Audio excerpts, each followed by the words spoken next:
Magandang umaga po sa ating lahat. Before we officially start the program, I would like to introduce myself first. Ako po si Jeremiah Morales from the Climate Monitoring and Prediction Section ng DOST-PAGASA. Ang inyong host po for today's event. On behalf of PAGASA, I would like to warmly welcome you all to our 165th Climate Forum. Okay po, so I would like to request everyone to please compose yourselves and find your peace as we prepare for the opening prayer, followed by the national anthem and singing of the Pag-asa.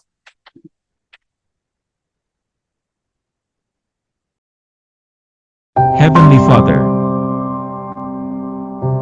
we come before you today in gratitude for this opportunity to gather together in this climate forum.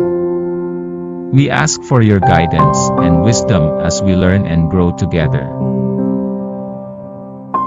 Help us to be open to new ideas and perspectives, to be kind and respectful towards one another, and to strive for excellence in all that we do. Give us the strength, focus and determination to stay engaged and motivated throughout this forum. Bless us with the knowledge and skills we need to achieve our goals and to make a positive impact in our communities. We also pray that you bless our families and loved ones, and keep them safe and healthy while we are away. We pray all these things in the name of Jesus Christ. Amen.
Pagtaas ng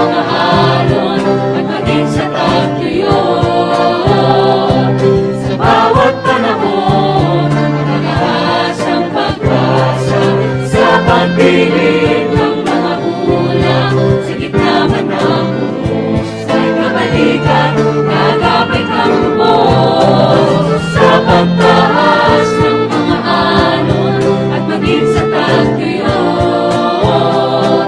sa bawat panahon, mataas ang pag-asa ko. Sa pagdilim ng mga ulap, sa gitna man ng unos, ay kabalikan, gagapay kang lubos. Sa pagtaas ng mga alon, at maging sa tagtuyon, sa bawat panahon,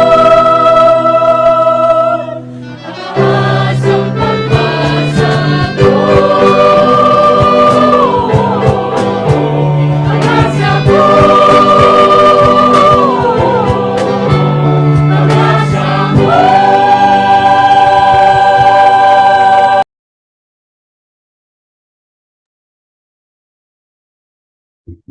Now to give us the welcome remarks and to formally open our program, let us all welcome Dr. Bonifacio G. Pajuelas, Deputy Administrator for Operations and Services of DOST-PAGASA.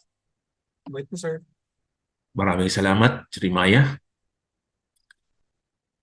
Sa ating mga stakeholders, resource speakers, kapwa empleyado, guests, magandang umaga sa ating lahat. Welcome to the 165th Climate Forum. Itong nakaraang buwan ng Setyembre, kahit na panahon pa ng habagat, base sa mga datos na nakalap ng ating mga climatologists, 16 po na probinsya ang nakaranas ng dry conditions o dalawang magkasunod na buwan na below normal rainfall conditions. Sa Luzon, 14 po na probinsya ang nakaranas nito. Kasama po dito ang Batanes, Nueva Ecija, Aurora, Batangas, Cavite, Quezon, Marinduque, Mindoro Provinces, Romblon, Albay, Camarines Provinces, and Catanduanes. Sa Visayas naman, mayroong isang probinsya ang nakaranas ng dalawang magkasunod na buwan na below normal rainfall conditions at ito ang Northern Samar. Sa Mindanao, mayroon din isang probinsya ang nakaranas nito at ito ang Misamis Occidental. 6 na probinsya naman ang nakaranas ng dry spell o 3 magkasunod na buwan na below normal rainfall conditions. Sa Luzon, isa dito ay ang Quirino. Sa Mindanao, 5 po.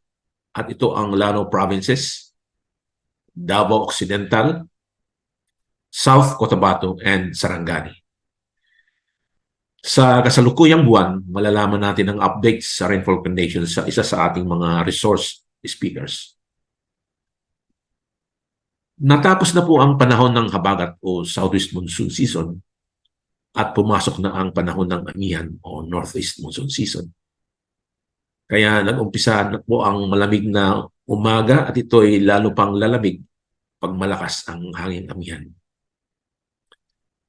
Sa ating climate record dito sa Pinas, ang habagat po ay mula Mayo hanggang Setyembre at ang amihan ay mula Oktubre hanggang Pebrero ng kasunod na taon. Sa panahon ng extreme climate event na El Nino, nararanasan po ang impact ng extreme event na ito sa panahon ng amihan mula Oktubre hanggang Pebrero ng kasunod na taon. Sa panahon ng El Nino, nararanasan natin ang kakulangan sa pag-ulan. Kaya naman, madaling maubos ang imbak na tubig sa ating mga dams. Buti na lang nakapag-imbak ng tubig ulan ng ating mga dams nitong nakaraang ilang buwan sa panahon ng habagat. Kaya sa ating mga participants, aktibong mag-participate sa forum na ito para lalo natin maintindihan ang kasalukuyang sitwasyon at maibsan natin ang epekto nitong El Nino. Maraming salamat at muli magandang umaga sa ating lahat. Thank you very much po for that warm introduction, Doc Boni. Now, before we move sa ating presentations for today's Climate Forum, I would like to request for everyone who's here with us sa Zoom to please open your cameras if kaya po para sa ating photo ops session. So habang nagpe-prepare po ang ating mga participants, again on behalf of PAGASA, malugod po namin kayong welcome for today's event. We would like to acknowledge the participation of several government offices, including po yung ating mga private sector na present po dito sa ating Zoom, as well as nanonood sa atin sa Facebook and YouTube channel ng DOST-PAGASA. So we have participants from Department of Agriculture, as well as yung mga regional field offices po ng DA, from the, I think it's Advanced Training Institute, ATI, and then mga MDRR officers po ng iba't ibang LGUs, and DPWH present din po. We have also participants from NEDA, the Philippine Air Force, and the Philippine Navy. And so I think naka-open na po yung cameras ng ating participants.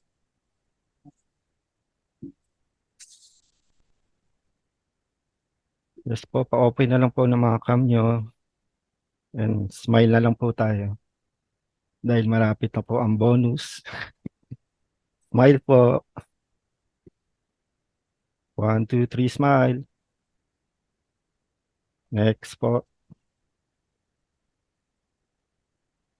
Smile po tayo. 1, 2, 3.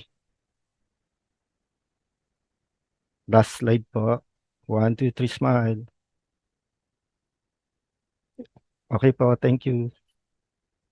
Thank you, Sir Aqua. Now, to give us today's weather update, para po malaman natin kung meron po ba tayong binabantayang sama ng panahon sa susunod na linggo, let us all welcome Ms. Lori Din de la Cruz Galicia, Weather Specialist 1, Weather Forecasting Section ng Weather Division.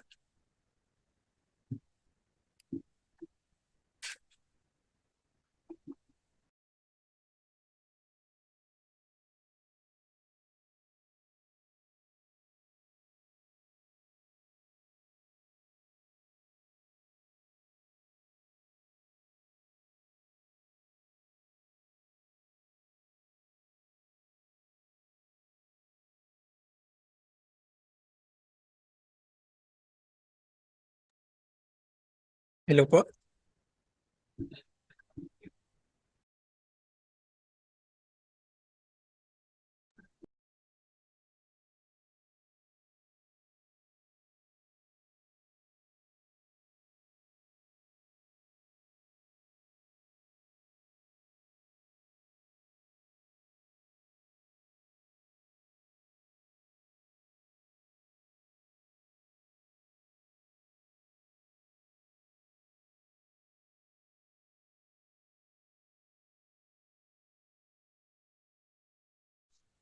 Hi, good morning. Sorry po for the delay. Hindi po ako ma-unmute kanina. And also, I'll just start sharing my screen po.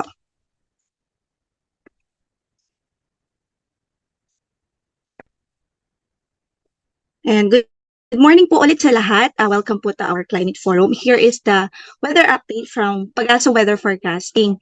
Currently, we have this northeast monsoon affecting the northern Luzon part of the Philippines and shear line. Ito yung boundary po ng dalawang air mass na malaki yung pagkakaiba ng temperature.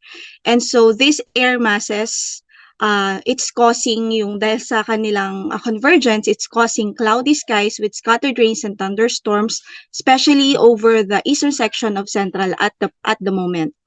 And in our forecast, we're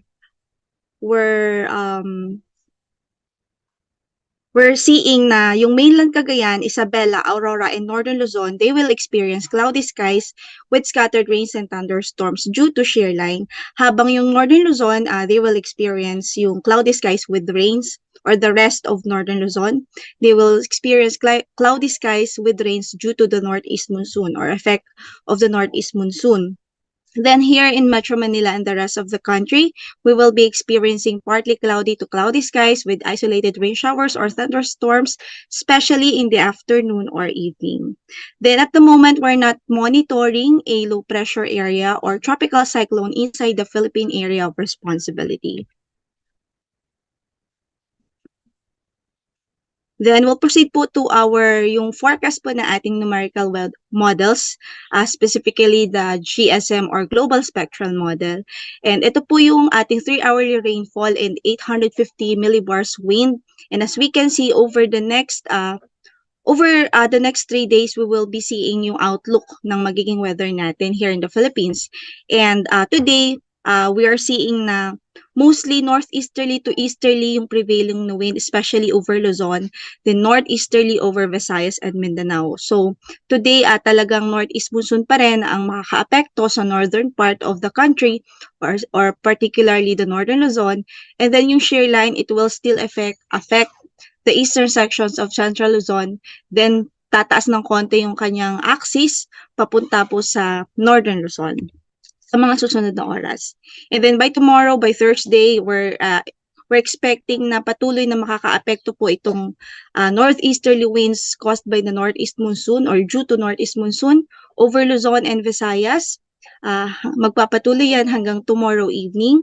So asahan natin may mga light rains pa rin na ma-experience sa Northern Luzon and some parts ng Central Luzon. And then yung shear line, it will continuously affect the country, especially yung eastern section ng Central Luzon and Southern Luzon.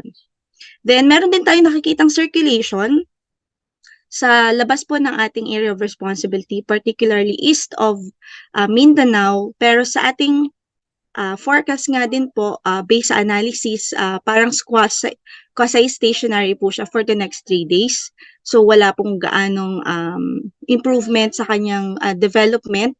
Pero ang ating advice is continuous monitoring pa rin, maging updated pa rin dahil yung pag-asa, as soon as may makita po tayong significant development of this weather system, we will update the general public.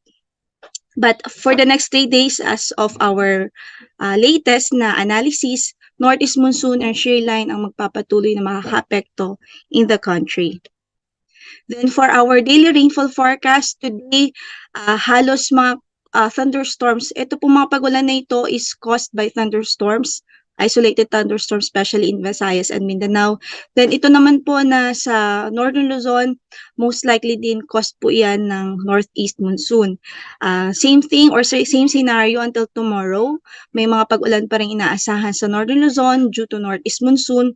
And then mga isolated thunderstorms in Mindanao and some parts of Visayas and here in Palawan.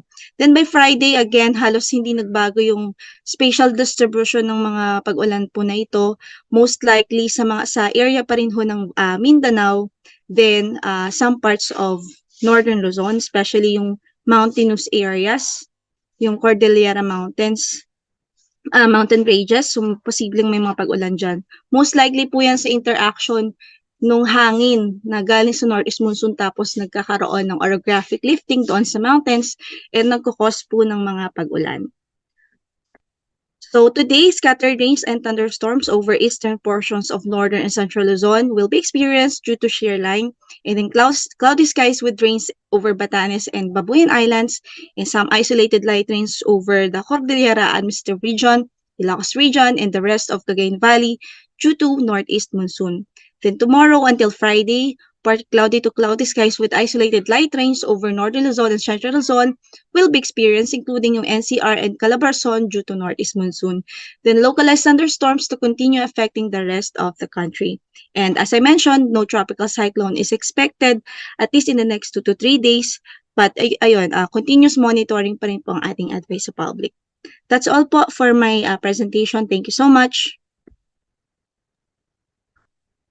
Thank you very much po, Ms. Lori.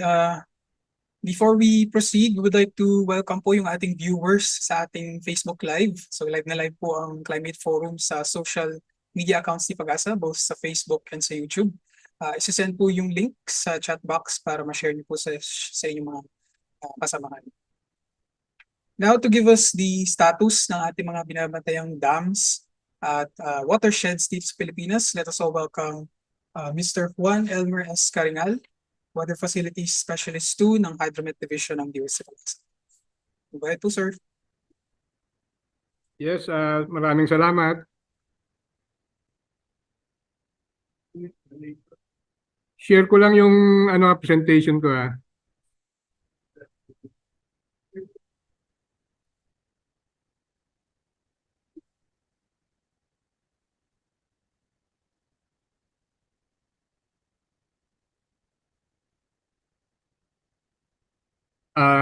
Once again, magandang umaga po sa atin lahat. Ito po yung update natin dito po sa minomonitor nating major dam dito po sa Luzon area.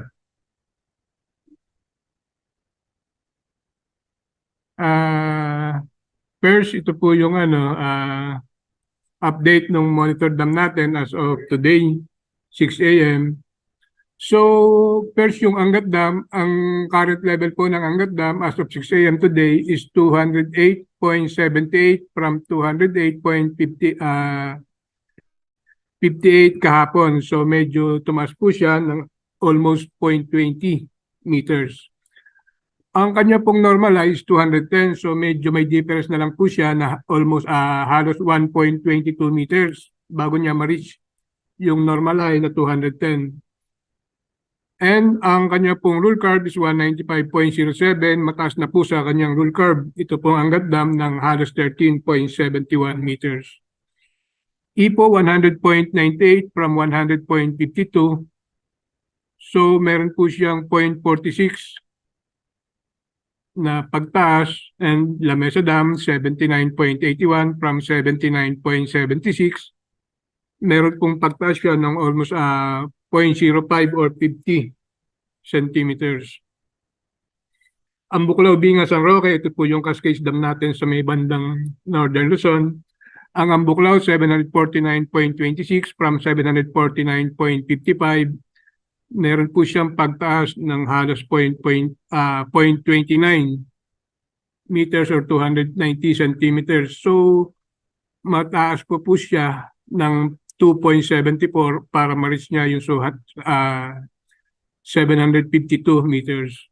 Binga, ito po yung nasa downstream ng Ambuklaw, 573.88 from 572.72. So, meron po siyang pagtaas na mahigit pong 1 metro, 1.16 meters. But yung kanya pong normal high is 575, so meron na lang po siyang 1.12 difference dun po sa normal high. And ito po yung pinaka-downstream, ito po yung sumasalo ng mga tubig ng Ambuklaw Binga, ito pong San Roque, 267.18, so from 267.19, so meron po siyang pagbaba ng halos 0.01 meters or 10 centimeters. So malayo pa po itong San Roque, doon po sa normal high niyang 280. Halos po 0.12, 0.82 meters, so medyo malayo-layo pa po siya. And ang kanya pong rule curve is 277.54. So below the rule curve po yung level ng San Roque ng halos 10.36 meters. Pantabangan Dam, ito po yung dam natin dito po sa may bandang Nueva Ecija. Ang 200.16 yung kanyang current elevation from 200.09. So meron pa po siyang bagyang pagtaas na 0.07 or 70 centimeters. Napansin po natin, ito pong Pantabangan Dam is continuous yung pagtaas niya nitong mga nakaraan pang buwan. But malayo pa po siya doon sa 221 na normal high niya. So meron pa po siyang halos 20.84 meters para maabot niya yung 221. So Magat Dam, ito naman po yung nasa may bandang Isabela, 187.008 from 187.16. So meron po siyang pagbaba ng halos 0.08 or 80 centimeters. So ang kanya pong normal high is 193. So mababa pa po siya or may difference pa po siya ng 5.92 meters dun po sa normal high niya. So medyo malayo-layo pa po ng konti. And Caliraya 267.29 287.43 kahapon. So meron po siyang bahagyang pagbaba ng halos 0.14. Then ito naman po yung impact ng mga weather system nitong mga nakaraang buwan from October. Mapapansin po natin ito pong month ng ng October, medyo meron po tayong nakuhang mga rainfall. So, and makikita po natin dun sa hydrograph ng Angat Dam, makikita po natin ito ata po yung may bagyo. So, meron po tayo ditong buwan na 7 July. So, meron po siya abrupt halos yung pagtaas niya. And nabanggit ko nga kanina, ang kanya pong elevation is halos 208.78. Ang kanya pong normal high is 210. So, meron na po siyang halos 1.22 na difference doon sa normal high. But although aabot po siya doon sa normal high, ang magdi-decide naman po niyan is yung mga dam management. Kung magbabawas sila or i-retain nila yung tubig o yung gate nila.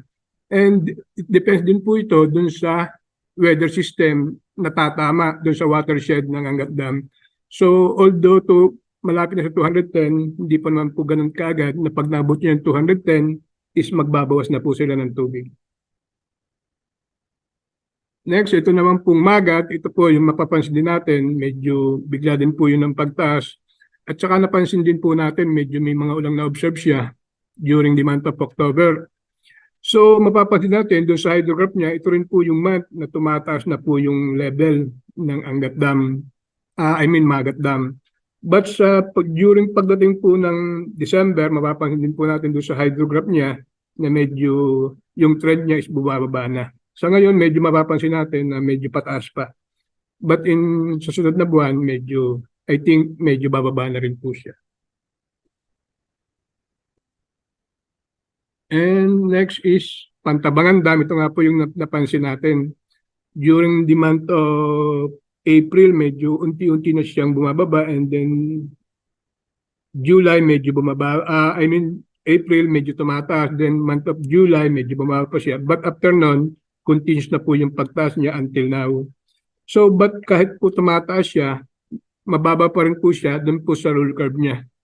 So, makikita po natin yung blue na broken line, yung po yung roll curve ng Pantabangan Dam. And ang nasabi ko rin kanina, medyo ang kanya pong normal high is 221. So, ang kanya pong present elevation is 200. So, almost 21 meters pa po yung difference bago niya ma-reach yung normal high. And Pantabangan. And next kung San Roque. Mapapansin din po natin yung San Roque is medyo may mga kaunting pag-ulan. Ang mapapansin po natin dito, although makikita po natin may mga kaunting pag-ulan, ang malaki pong effect kaya medyo tumaas po ito. Kasi po nung time na mga ilang buwan, mga nakaraang buwan, yung Ambuklaw Binga, nagpapakawala po siya ng tubig. So, yung tubig na pinapakawala ng Ambuklaw Binga, isinasala ng San Roque. Kaya napansin po natin, medyo tumaas po yung dam ng elevation ng San Roque. But makikita rin po natin dun sa yung pong broken line na kulay blue. So, far sa ngayon, is below the roll curve po siya. So, and meron pa po siyang halos 12.82 meters o almost 13 meters bago niya pumabot yung 280 na normal high.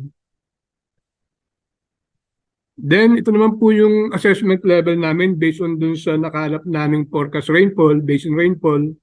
So, from Angat Dam, ang forecast basin rainfall po is 76.2 millimeters.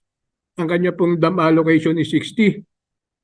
From 208.78 current elevation, ang nakikita po namin, assessment po namin from katapusan po ng November or November 30, 210.04 po yung possible na assessment po namin na maging elevation ng Angat Dam.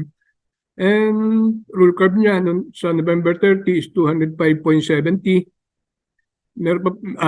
Above the roll curve po yung Angat natin ng 4.34 meters.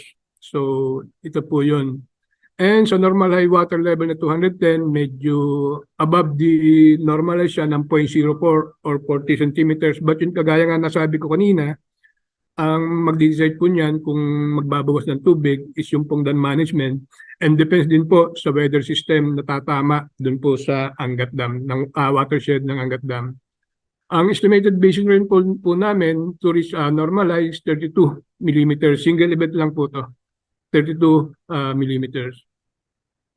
And dun po sa San Roque, wala 42.1, wala po itong contribution from yung dalawang dam dun sa upstream ng San Roque. 42.1, ang kanyang dam allocation is 35, from 267.18, 262.20 yung kanyang possible na maging water level sa last day of November. So, ang kanyang roll curve ng time na yon 277.20, medyo below the roll curve po siya ng almost 15 meters. And ang kanya pong estimated basin rainfall to reach normalized 502 millimeters. Medyo single event po to, wala pong contribution yung Amuklaw-Binga, medyo malaki-laki po rin po. Pantabangan Dam, 109.4, 11.68 yung dam allocation. From 216, ang kanya pong nakikita po namin, based nga po dito sa mga data na to, is 201.19, medyo tataas po siya. But yung kanya pong roll curve is 221, kagaya nga nasabi ko, medyo malayo-layo pa po siya. Halos kulang-kulang pong 20 meters. Ang kanya pong normal line na is 221 during the month of November. Medyo mataas na po yung kanyang normal high. And Magat Dam, ito po yung nasa may bandang Isabela, 135 ang kanya pong basin forecast kasi nga po nasa may bandang eastern side po to ng so medyo malaki-laki po yung kasi nga po meron tayong northeast. And dam allocation niya is 136.73 from 187.08 current level is abot po siya ng 188.16, meron po siyang pagtaas. And kanya pong roll curve is 191.94, medyo mababa po siya. Yung level natin ng halos 3.34 meters. Yung pong normalize niya is 93. So, ang estimated basin rainfall po namin, nakikita po namin, is 60 millimeters of rainfall. And yun lamang po, and marami pong salamat. Thank you very much, Sir Elmer. Before we proceed po sa ating sunod na presentation, I would like to acknowledge lang po the presence of mga participants natin from PRC, TADECO, NBC, Ayala Foundation, PTI, BLLO, represented by Director Nita, and yung ating pong mga PRSDs sa PAGASA, as well as yung pala pong BSWM.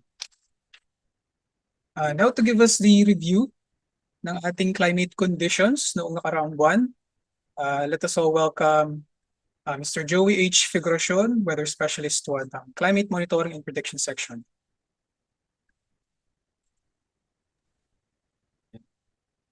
Thank you so much, Jeremiah, at maraming salamat po sa ating mga attendees for today.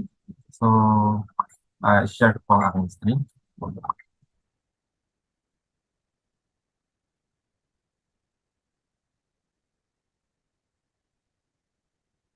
So basically, ang ating pong itatakil is more on reviewing our climate in the past several days, no? From September to October 23, 2023. So ito po ang ating magiging outline sa ating presentation.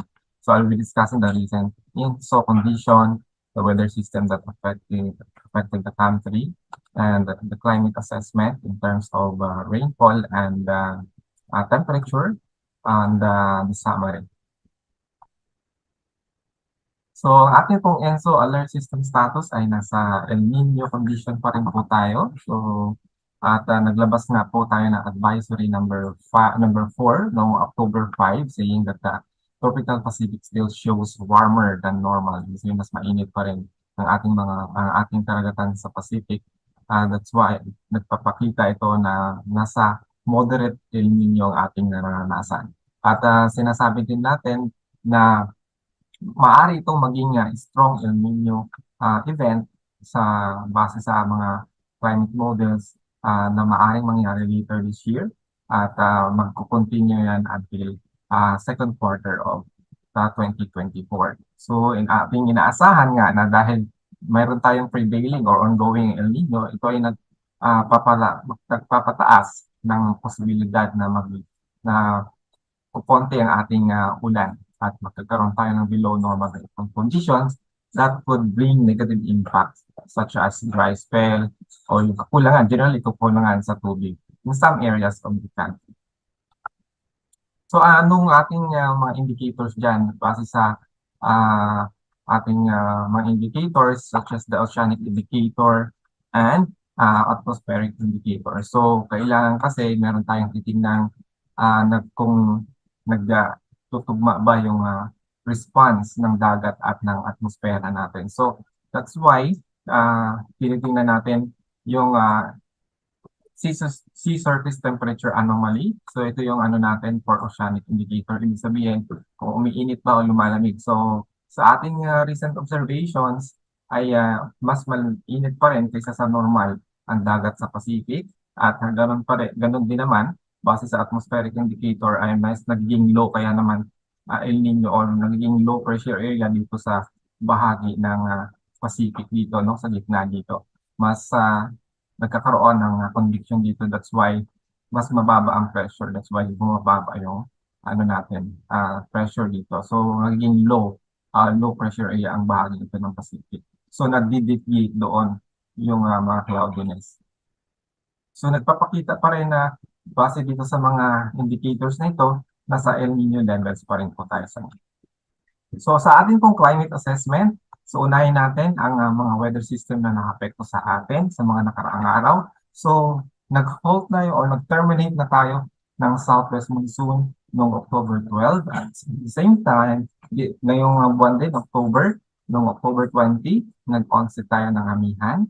So medyo mararanasan natin ang medyo malamig na gabi, lalo na sa gabi, lalo na sa mga susunod ng buwan. At meron din tayo na pa rin mga localized thunderstorms, intertropical convergence zone, yung shear line ko na nabanggit kanina ng ating forecaster ay naka-apekto ang shear line sa ilang bahagi ng Luzon. So meron din tayong easterlies, so sa some parts of the country nakakaranas nito ngayon, at meron din tayong mga low pressure areas na naranasan sa mga karaang araw, at dalawang bagyo ang nabuo sa loob ng ating area of responsibility mula noong September hanggang October. So si Ineng at Jenny at atin yan papasadahan mamaya kung ano yung magiging epekto niyan sa atin. Now, mayroon tayong siyam at sampo na bagyo na apekto ng mga nakaraang buwan, no, September until October 23. So si Ineng, malayo siya, dito lang siya sa upper right corner ng ating area of responsibility at hindi siya gaano naka-apekto sa ating bansa. At ganon din si Jenny, no, although siya sa northern Luzon, nag-cross siya doon, pero hindi naman gaano kalaki ang naging epekto niya. At lumabas din siya doon sa bahagi niyan papuntang Taiwan. So generally, Ineng and Jenny have no significant impacts on the country dahil nga malayo sila sa ating landmass. Now, sa ating pong assessment, so mapapansin natin sa mga mapang ito, medyo malayo yung track ng mga bagyo. So mapapansin ninyo na konti lang in the past months, no? Starting June, July, until October, mapapansin natin yung mga bagyo ay malayo sa atin at hindi talaga naglandfall. So ang ating tally for TC from June to October ay in considering the tropical storm category lang po, hindi natin ito nasama ang depression. So ang pumasok at nabuo sa ating area of responsibility ay 8 at pumasok sa ating PCID, ito po yung PCID, yung nakapula. So around 12. So mapapansin niyo dito na medyo malayo at mas hindi at medyo deviated ang kanyang track. So paakyat ang track niya. So base yan sa pag-aaral ng actually for average of TC or tropical cyclone natin for period of June to October ay dapat nasa 13 tropical cyclone o bagyo ang nabubuo or pumapasok sa ating area of responsibility. So kung mapapansin ninyo kung ang ating naranasan mga karang buwan ay nasa 8 lamang, no? So ibig sabihin may reduction. So nagtutugma yan sa pag-aaral ni Ms. Danco na during the El Nino episode ay medyo nagkakaroon talaga ng reduction ng frequency o bilang ng bagyo sa ating area of responsibility. At the same din sa scenario ng landfalling na bagyo, no? Kumukunti rin ang nagla-landfall na bagyo during the El Nino, lalong-lalo na from June to December. So dahil yan nga sa medyo deviated kasi to the east, yung or nag-shift to the east, yung warm pool na tinatawag na kung saan nagiging ano yan, area of dyan yung mas nagkakaroon ng fuel for the generation ng bagyo. So mas malayo siya, mas maaga rin siyang nagre-recurve. Tulad ng nakita natin kanina sa isang mapa na mas nagre-recurve o mas pumapaibabaw pa norte ang track ng bagyo at hindi na pumapasok sa ating area of responsibility. So that can be associated doon sa variability na idudulot ng El Nino sa mga bagyo natin. So ito nga, so mapapansin natin na during this period actually ay ano na natin ito yung tinatawag natin typhoon season, which is nandun yung season na medyo mas maraming frequency ng bagyo na naranasan natin sa ating bansa. Now, for the actual rainfall for September 2023, ang ating pong basis ay yung percent normal. So, pag sinabi natin way below normal, so mayroon siyang, ang percent po niya sa normal ay about 40% or less. Kung below normal naman, 41 to 80%. And sa near normal, yung nag-green, 81 to 120%. At greater than 120%, yung tinatawag natin above normal o sobra-sobra naman sa normal. Now, sa ating po naranasan sa Setyembre ay maaari kikita natin dito sa mga mapa na marami pa rin areas nakaranas ng green at blue. So, above normal na mga probinsya nakaranas ay 15 provinces. At yung nasa green naman o near normal, 54 provinces. So most part ng bansa ay nakaranas ng near to above normal for the month of September. Maliban lamang doon sa below normal na 14 provinces. Itong sa northern part ng Northern Luzon, itong Mimaropa area, itong Batangas, Cavite, Laguna, ilang bahagi ng Western Visayas dito sa may patch dito sa bahagi ng Bicol region at sa Lanao area sa Mindanao. Now for sa October naman po, although hindi pa naman tapos ang October, so makikita natin dito may mga areas na may pula, may green, may pero maliliit na generally yung buong bansa, ang most part ng bansa ay nakaranas ng below normal conditions. So 67 provinces na nakaranas ng below normal conditions at yung way below normal naman sa 7 probinsya ng bansa, which is itong ilang bahagi po ng Central Luzon, dito sa may Nueva Vizcaya, Benguet, no? So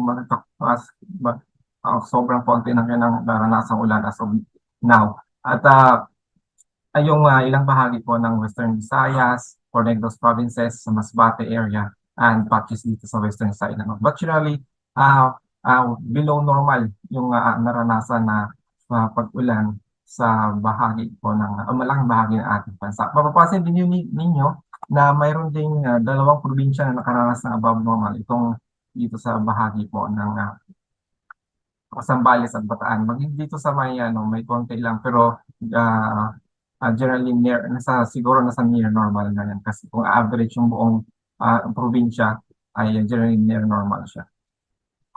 Now, in terms of assessment naman, kung considering the past months, no? So, ating titingnan kung nagkakaroon na ba ng dry condition o dry spell drought sa ilang bahagi sa mga bahagi ng ating bansa.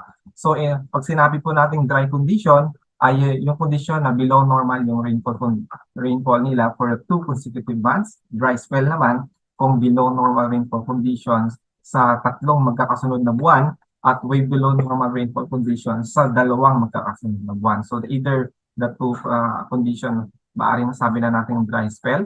At drought naman, kung below normal rainfall condition for the 5 consecutive months, so mas longer yung period na naranasan nila na below normal at way below normal rainfall for the past 3 months. Now, sa ating po assessment as of October 23, yung may mga lugar na po na nakaranas o mga probinsya na nakaranas ng dry conditions. So, malaking bahagi po dyan sa Luzon area. So, 10 probinsya po ang nakaranas ng dry conditions. So, sa Kalinga, Apayao, Cagayan, Isabela, Nueva Vizcaya, Quirino, Laguna, Palawan, at Camarines Sur. Sa Guimaras naman, sa Visayas area. Samantala, yung dry spell, ibig sabihin, maaaring way below normal sila in the past 2 consecutive months or below normal rainfall condition in the past 3 consecutive months. So, yung Batangas, Cavite, Occidental Mindoro, Oriental Mindoro, at Lanao del Norte. So, ito pong mga assessment na ito ay aming po itong continuous po namin itong ina-update sa aming website. So, maaaring po yung puntahan doon sa Climate Tab sa aming website. So, in terms of ating sa temperature assessment for September, so mapapansin niyo dito may pula, may puti. So, yun po yung nagpapakita lamang na kung puti, near average ng ating naranasan na temperature, mean temperature, above average naman, ibig sabihin mas mainit kaysa sa normal kung pula. So, generally, near average to above average means surface air temperature yung naranasan noong September sa ating bansa. So, ang pinakamataas po na ating naranasang temperatura ay sa Daet, Camarines Norte noong September 7, 37.9. Samantala sa Metro Manila, kung magpo-focus tayo sa Metro Manila, sa Pasay City, 35.3 yung pinakamataas na temperatura na naranasan sa Metro Manila. Samantala, yung pinakamababa naman ay sa Benguet, sa Trinidad Benguet, noong September 7, 16.1. Samantala sa Metro Manila, ang pinakamababang temperatura na naranasan sa Metro Manila ay 23.3 noong September 27. Now, generally, mayroon tayong, that is for the whole September, not as of September 25, ay sa Daet, Camarines Norte, 37. Kung yung naranasan natin highest temperature for the whole country ay nasurpass din po niyan yung extreme record ng Daet, Camarines Norte, which is na yung pinakahuli ay noong 1968 na 36.1, na napasan po yan itong 2023 sa 37.9. Samantala, kung ating in a global scale naman, assessment for September, mapapansin niyo dito sa global average surface air temperature data sa base sa baseline na 1991 to 2020, since po ito, ang data is magkakaiba kasi GMA is for Japan at ECMWF is more sa European Union. So, kikita nyo dito na this is for the September, for the month of September lamang po ito. So, mapapansin nyo na ngayong 2023, ang September, ang naka-record ng pinakamainit na September since sa Japan na data is 1890 at dito naman sa European data is since 1940 na data. So, ang ating September na naranasan noong 2023 ay pinakamainit na September na naranasan natin. Global scale. Now, for the October assessment naman ng ating temperatura, mapasok-pasin nyo pa rin dito na nasa puti pa rin at pula. Mas marami na actually yung may pula na ibig sabihin above average or mas mainit kaysa sa normal ang ating naranasan sa maraming bahagi ng bansa. So generally, near average to above average means surface air temperature ang naranasan natin itong mga nakaraang araw ng Oktubre. Now, in terms of lowest, ang naranasan natin pinakamalamig na araw ay noong October 6 sa Baguio, Benguet, which is 16.0 degrees Celsius. Sa Metro Manila alone ay na 22.9 degrees Celsius. Sa Quezon City naman yan, noong October 14. At ating pinakamataas naman ay naranasan sa Eastern Samar, sa Borongan City, which is 36.6 degrees Celsius noong October 3. At sa Metro Manila alone ay 34.5 degrees Celsius sa Pasay City naman noong October 9. At mayroon tayong nalagpasan na record as of October 23 pa lang, mayroon na tayong dalawang station na nalagpasan yung mga extreme record ng mga nakaraang taon. So 1986 nalagpasan yan nitong taon sa 36.6 sa Borongan City, Eastern Samar. Samantala, noong 1999 na 36.0 ay nalagpasan ngayon taon yan sa 36.4 sa Zamboanga City.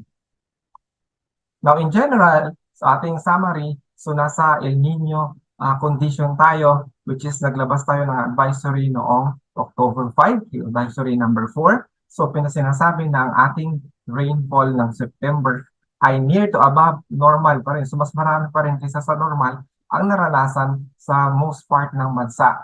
At except doon sa northern portion, mayroong typo lang po doon sa northern Luzon.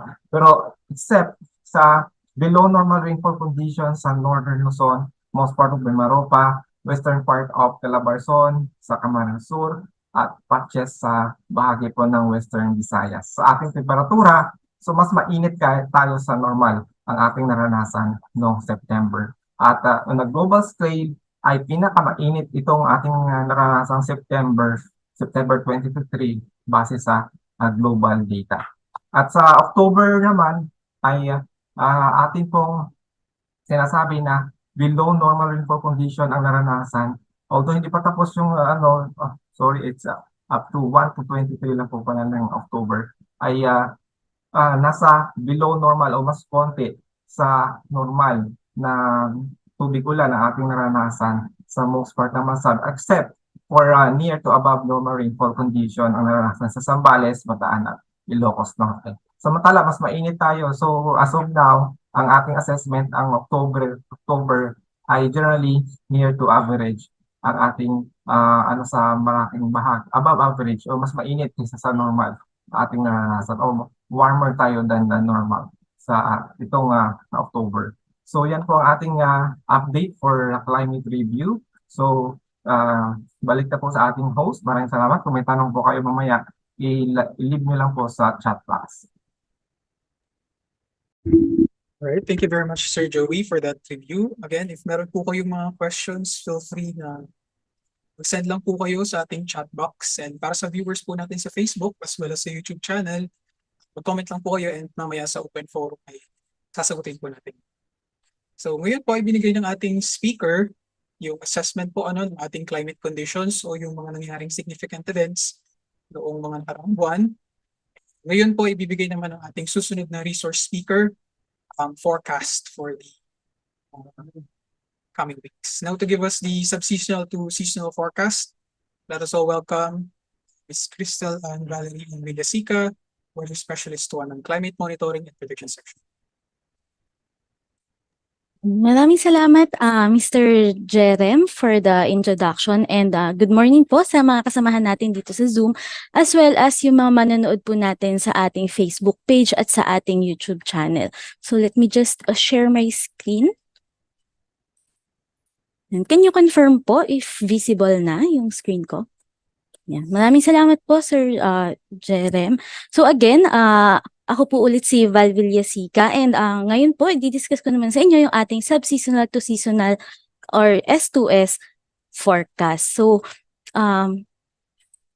yan. So, to give you a brief, to give you a preview kung ano ba itong lalamanin ng aking presentation right now, magdi-discuss lang tayo ng kaunting background kung ano nga ba itong tinatawag nating subseasonal to seasonal forecast. And then yung sources ng predictability ng ating S2S, kung ano nga ba yung importance nitong ating S2S forecast. And next, of course, yung ipipresent na natin yung subseasonal climate forecast natin. Included dyan yung ating TC threat potential at yung ating rainfall exceedance forecast. And lastly, of course, yung ating summary. So to start,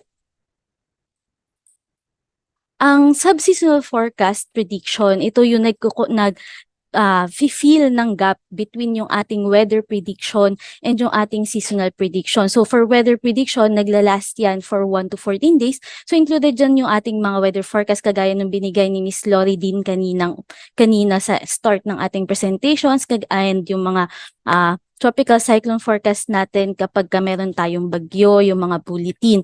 And then kapag dating naman ng seasonal prediction, yan yung nilalabas din natin dito during climate forums. Included dyan yung monthly forecast natin ng rainfall and temperature. So the gap between yung 2 weeks to 2 months, dyan pumapasok yung ating sub-seasonal prediction. So for the time scale, meron po tayo is for 2 weeks. So week 1 and week 2. So ang goal po nitong ating sub-seasonal forecast ay ma-improve yung understanding natin in terms of high impact weather events kagaya nga ng mga tropical cyclones and yung ating mga rainfall. So ang main sources ng predictability natin o ang ating mga tinitingnan o minomonitor para sa ating sub-seasonal forecast, una na dyan is yung ating Madden-Julian Oscillation o yung MJO. And we also have the ocean, land, or ice surface conditions, yung tinatawag nating El Niño Southern Oscillation o ENSO, soil moisture, snow cover, and stratosphere-troposphere interaction. So here in the Philippines, we usually look at the Madden-Julian Oscillation or the tinatawag nating MJO. Dito nanggagaling yung signal natin for the S2S. So ano nga ba yung tinatawag nating MJO? So makikita natin dito sa nagpi-play na image dito sa may right, ito pong ating MJO ay isang eastward na moving na disturbance of clouds. So dahil dito sa clouds na to, meron din po yung daladalang winds and rainfall. Yan, gumagalaw po yan mula sa may Indian Ocean pa-east. So nag-oscillate po yan in between 30 to 60 days. So again, ayan. So yan po yung kaulapan na yan. Nagpupunta yan hanggang sa nakakaapekto siya sa Pilipinas. So bakit nga ba importante itong MJO? So itong MJO po natin, once makarating yan dito or kung nasaan man po yung parte dito sa ating tropical equatorial area, maaari yang mag-cause ng enhancement or masuppress yung rainfall dito sa ating area. So kapag maaari din po yang mag-act as modulator o mag-trigger ng formation ng mga bagyo sa ating bansa.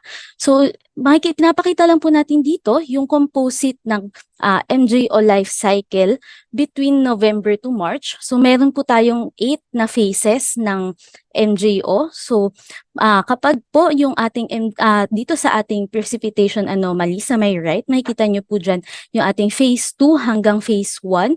Kapag po yung shade ay nasa a brown, nag-i-indicate po yan na decrease and suppressed yung ating phase ng MJO and decrease ang rainfall na nararanasan. While kapag naman po green to blue yung areas, yan naman po ay enhanced convection. Diyan po nangyayari yung ating mga pag-ulan.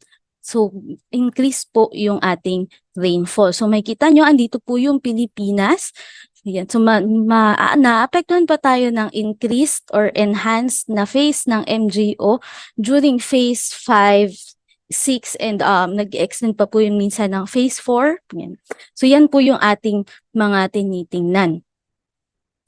So, for the recent MJO evolution, itong October 22, makikita po natin na over the Philippines, nandito po yung Philippines, meron tayong brown shade or anomalous convergence po yan. Ibig sabihin, less po yung cloud formation and unfavorable po yan for precipitation. So that is across much of the Indian Ocean and Western Pacific. While dito naman sa may bandang Africa and far western ng Indian Ocean, meron naman tayong anomalous divergence kung saan makikita natin yung green na shades. Yan po ay nag-indicate ng increased na cloud formation and favorable for precipitation.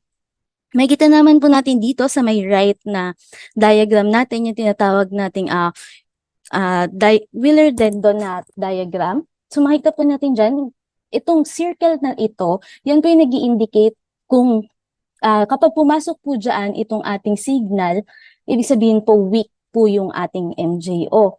So makikita po natin dito yung phases ng MJO na nasa diagram din nasa images natin kanina. So this is phase 1 hanggang 8.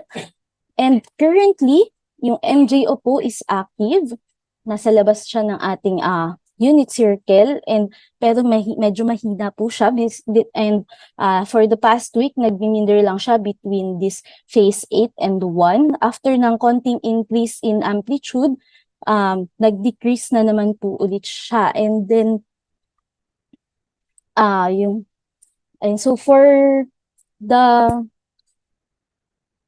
the forecast naman sa mga susunod na araw, for the next 15 days, yung mga models natin from GFS, ECMWF, BOM, and JMA, nagbibigay sila nag-agree naman sila na continue na weak ang signal, pero generally active pa din yung ating phase, and mag-emerge siya over Africa and America. So agree din po sila na magkakaroon tayo ng eastward na propagation nitong ating MJO sa papunta dito sa may Indian Ocean in the by week 2, or that is November 1 to 7. So for the subseasonal forecast, ito na po yung ating tropical cyclone thesis threat potential and yung ating rainfall exceedance for October 25 to November 7, 2023. So for the tropical cyclone,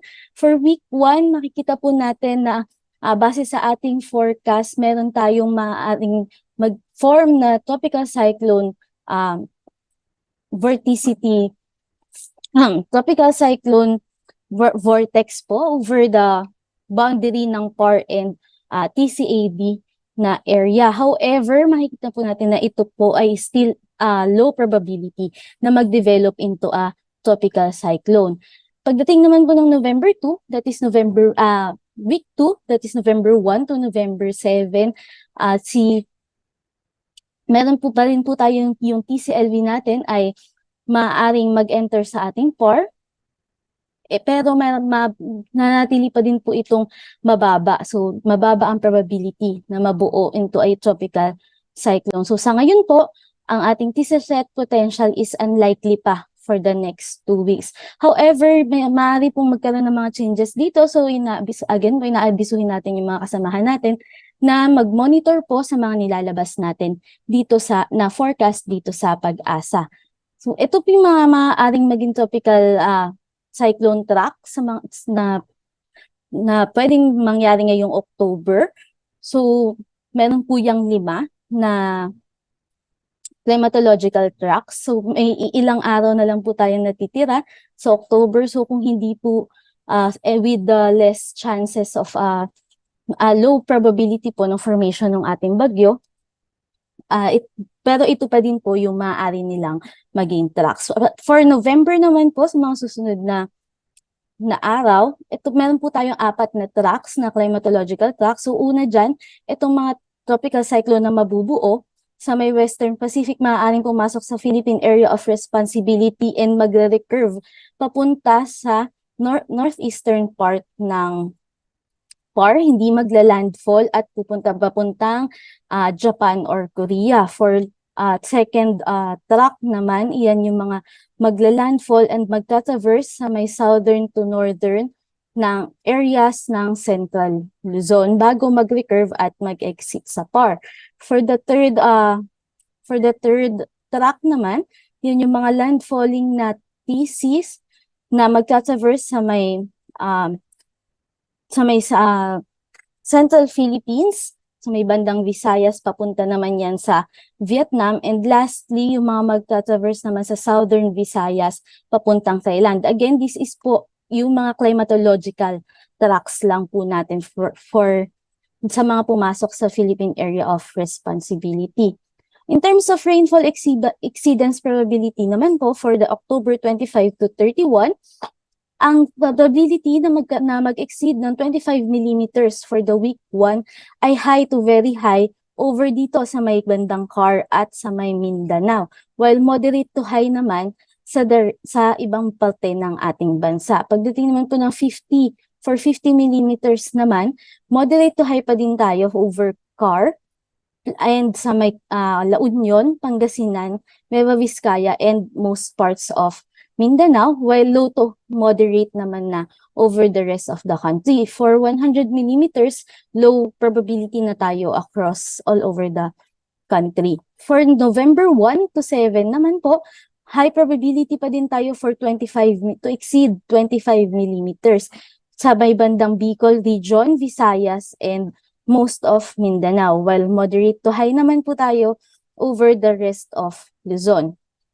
For the probability naman na ma-exceed ang 50 millimeters, moderate to high na, again sa may Catanduanes and summer provinces and sa may bandang Mindanao, while low to moderate na for the rest of the country. And again, low probability tayo to exceed for 100 millimeters. So to summarize, sa ating subseasonal forecast, ang ating MJO index ay nasa may bandang Western Hemisphere, and yung ating dynamical models ay nag-agree regarding an eastward propagation towards the Indian Ocean by week 2, or that is November 1 to 7 of an active MJO. And then for the high impact weather events naman po for tropical cyclone, TC threat potential forecast sa ngayon, ang TC threat potential natin is unlikely over the next 2 weeks dahil nga po mababa yung probability ng ating TCLV na mag-develop into a tropical cyclone. In terms of rainfall exceedance naman po for week 1, again, high to 25 millimeters, high to very high probability pa yan. And for 50 to 50 millimeters, moderate to high probability pa din po over CAR, La Union, Pangasinan, Nueva Vizcaya, and most parts of Mindanao. For week 2 naman, high to very high probability again over Bicol region, Visayas, and most of Mindanao. Moderate to high over the rest of Luzon, while for 50 millimeters, moderate to high in Catanduanes, summer provinces, and most parts of Mindanao. While both for week 1 and week 2, low chance tayo for 100 millimeters. So, saan nyo po ba pwedeng makita itong ating mga forecast? So, itong ating tropical cyclone TC threat potential forecast, maaari nyo po makita yan sa website ng Pag-asa sa bagon.pagasa.dost.gov.ph. Meron po tayo under the tropical cyclone na tab. Nandyan yung ating TC threat potential forecast. So, ina-update po natin yan every Monday, Wednesday, and Friday. And then for the subseasonal forecast, included na itong ating rainfall exceedance. Under naman po yan yung ating climate na tab. Nandyan yung ating climate prediction and yung subseasonal forecast. So nandyan yung ating rainfall, temperature, and wind na forecast for week 1 and week 2. So that's all po, and thank you for listening.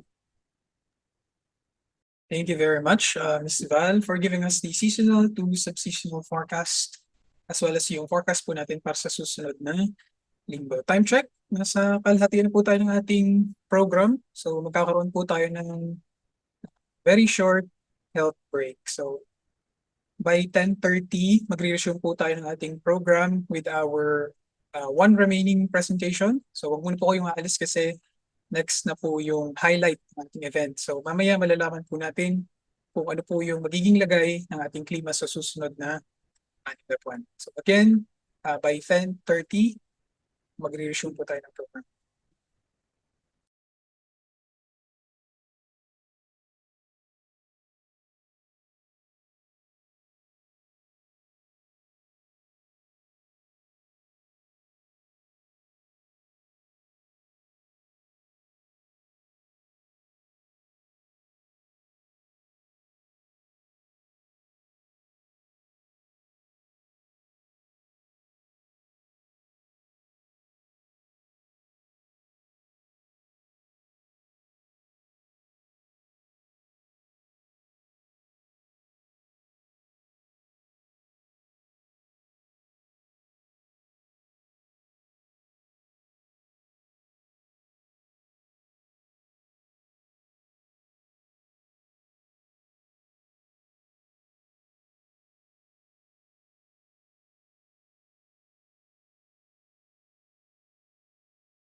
Ang Pilipinas ay isa sa mga bansang madalas tamaan ng mga bagyo at iba't ibang natural hazards. Dahil dito, kinakailangan na mas mapaigting pa natin ang ating kapasidad upang tayo ay maging resilient sa mga epektong dulot nito. Ang pag-asa video na ito ay tutulungan tayong maintindihan ang kahulugan, katangian at iba't ibang epekto ng El Niño Southern Oscillation o ENSO.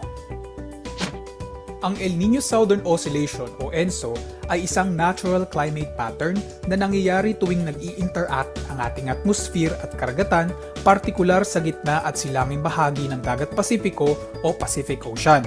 Isang halimbawa ng interaksyon nito ay ang malawakang pag-init at paglamig ng temperatura ng ibabaw ng Tropical Pacific. Ang pagbabago ng temperatura sa Niño 3.4 region ay ang nagsisilbing gabay ng ating mga pag-asa climatologists upang ma-determine kung may paparating na El Niño o La Niña events. Nagagawa nila ito sa pagsukat ng Sea Surface Temperature o SST sa Niño 3.4 region ng Central at Eastern Equatorial Pacific. Ang El Niño at La Niña ay parehong parte ng yugto ng El Niño Southern Oscillation o ENSO. Ang El Niño ay ang warm phase ng ENSO at kadalasang tumatagal ng 8 hanggang 12 buwan. Ang isang El Niño event ay karaniwang nangyayari kada 2 hanggang 7 taon. Samantala, ang malalakas na El Niño ay kadalasang nangyayari kada 10 hanggang 15 taon. Ano-ano ang mga senyales na may paparating na isang El Niño event? Una, mainit na temperatura ng karagatan. Pangalawa, mahinang hangin galing silangan. At pangatlo, kakaunting ulap na nagdudulot ng kakaunting mga pagulan. Ilan sa mga epekto ng El Niño ay ang mga sumusunod. Pagkaantala ng panahon ng tag-ulan, mas mahabang panahon ng tagtuyot, mas mababang dami ng ulan kaysa normal, at mas kakaunting bilang ng mga bagyo na pumapasok sa loob ng Philippine Area of Responsibility o PAR. Ngunit, kapag may pumasok o nabuong bagyo sa loob ng PAR, ay pwede nitong ma-enhance ang southwest monsoon o hanging habagat na maaaring magdulot ng mga pag-ulan, lalong-lalo na sa western sections ng bansa. Ang La Niña naman ay ang cold phase ng ENSO at kadalasang tumatagal ng 1 hanggang 3 taon. Ang isang La Niña event ay karaniwang nangyayari kada 3 hanggang 4 na taon. Nangyayari ito kapag ang mean sea surface temperature sa Niño 3.4 region ay mas mababa ng 0.5 degrees Celsius o higit pa kaysa normal. Ano-ano ang mga senyales na may paparating na La Niña event? Una, malamig na temperatura ng karagatan kaysa normal. Pangalawa, malakas na hangin galing silangan. At pangatlo, maraming ulap na nagdudulot ng madalas na pag-ulan. Narito naman ang ilan sa mga epekto ng La Niña.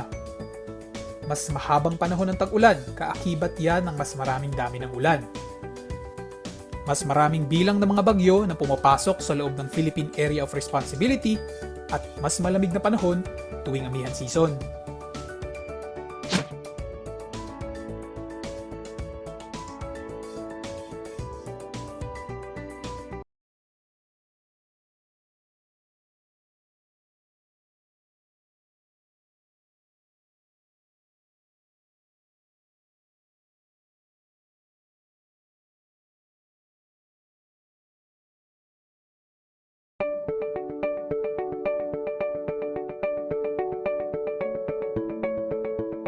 Ang ENSO Alert and Warning System ng DOST-PAGASA ang siyang nagbibigay babala sa ating mga kababayan kung posible ba ang isang El Niño o La Niña event.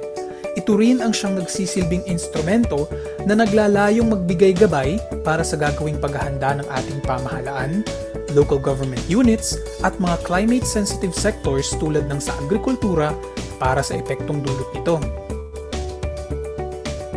Nahahati sa 4 na level ang ENSO Alert and Warning System na ini-issue ng Pag-asa tuwing may El Niño o La Niña.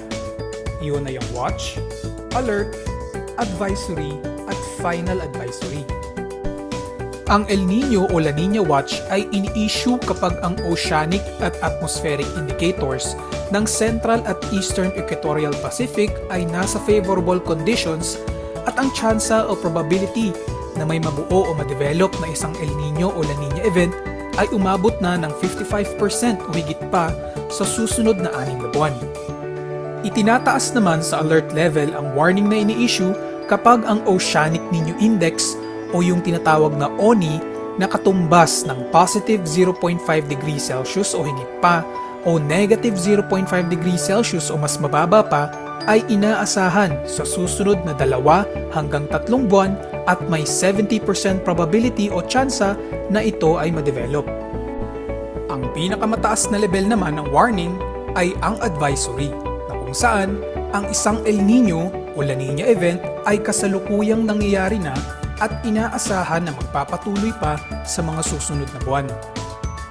Ibinibigay naman ang final advisory kapag tapos na ang El Nino o La Nina event o kapag ang Central and Eastern Equatorial Pacific ay nasa neutral condition na.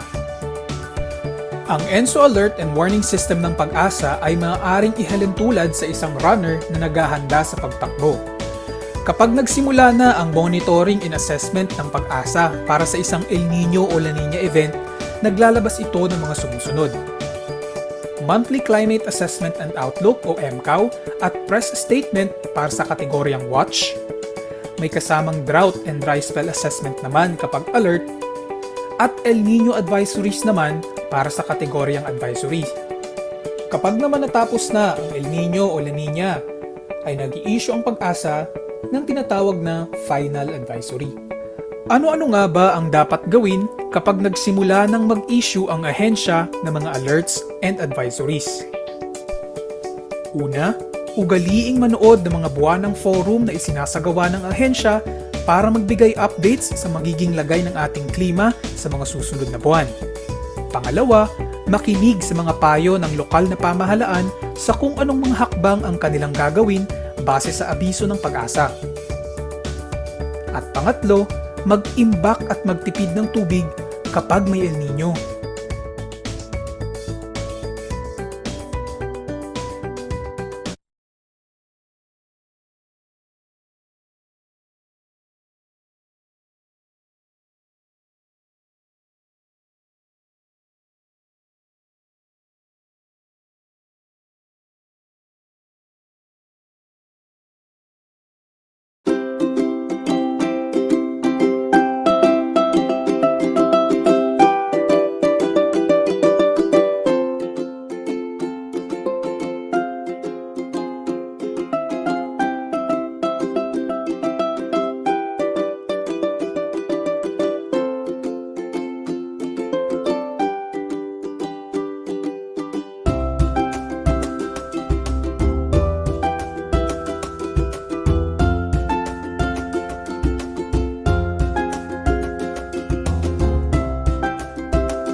Hello po. I think pwede na po tayong mag-proceed sa ating next part ng program. Pwede ko po bang i-check kung nandito na po ang ating mga participants or kung nandito pa? Kindly thumbs up kung nandito pa po kayo.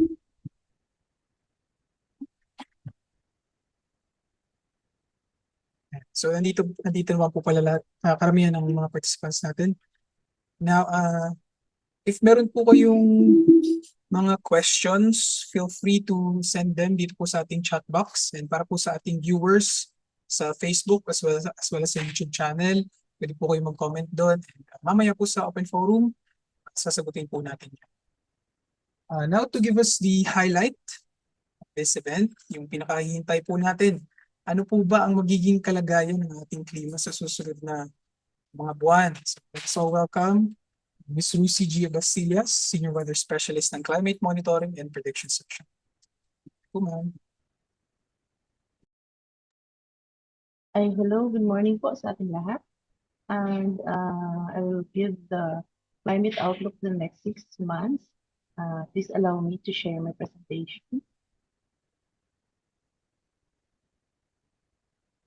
Yan, nakikita po ba? Yes po, ma'am. Okay, so this is the climate outlook for November up to April of next year. So this is the contents of my presentation.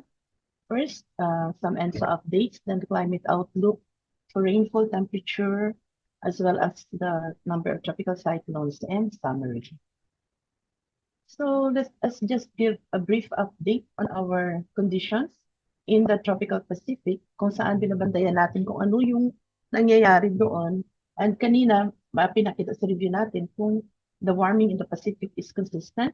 At sa ngayon, based on the 4-week na SST or sea surface temperature anomalies dito sa tropical Pacific, nakikita natin na consistent pa rin siya within the El Niño threshold, which is 0.5 degrees Celsius anomaly and above. So sa ngayon, consistent na nasa 1 within the tropical Pacific, nasa 1 up to 2.5 degrees Celsius ang anomaly. Ganun ka-init yung karagatan kaysa normal. And dito naman sa Western Pacific is nasa near average, malapit dito sa atin sa Pilipinas, nasa near to below average ang ating sea surface temperature anomaly. And dito naman, dito na sa Western, malapit dito sa atin, within the maritime continent, nandito naman yung some sea surface temperature na mas warmer din kaysa normal. And ano ba yung response ng ating atmosphere doon sa ating pag-init ng ating karagatan? So the atmospheric response, this is our atmospheric indicator, which is represented by the outgoing long wave radiation anomalies for the period, almost the same period for our sea surface temperature anomaly, which shows na pag nakita natin na yung ating kulay blue, ibig sabihin, meron tayong negative or negative OLR anomalies, meaning nasa enhanced yung ating convection as well as precipitation. At pag yung kulay red, orange to red, meaning suppressed, positive anomalies, meaning suppressed ang ating convection at precipitation. So dito nakikita, since nandito yung warming dito sa tropical Pacific, ang ating response ng ating atmosphere, nandun din yung mas maraming convection or mas maraming cloudiness as well as precipitation, nandito nakakonfine just north of the equator from the Eastern Pacific down to the Central as well as the Western Pacific. Nandito yung mga convection. Andito naman malapit sa atin sa maritime continent, malapit sa atin sa Pilipinas, kitang-kita na nandoon yung suppressed convection, less yung ating convection or less cloudiness and less precipitation. Kaya yung ating rainfall na pinakita kanina for October ay halos nasa below and way below normal ang most parts of the country. So ito po yung pinapakita din ng ating OLR na indicator.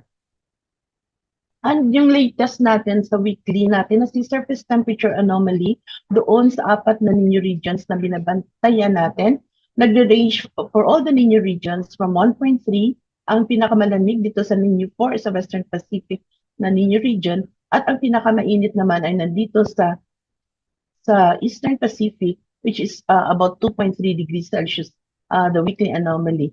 And particularly dito sa linya 3.4, dito kasi tayo kumukuha ng ating indicator or index for pag sinabi natin nasa El Nino tayo or nasa neutral or nasa La Nina, ito po sa ngayon ang kanyang sea surface temperature anomaly is nasa 1.6 degrees Celsius ang as of October 23.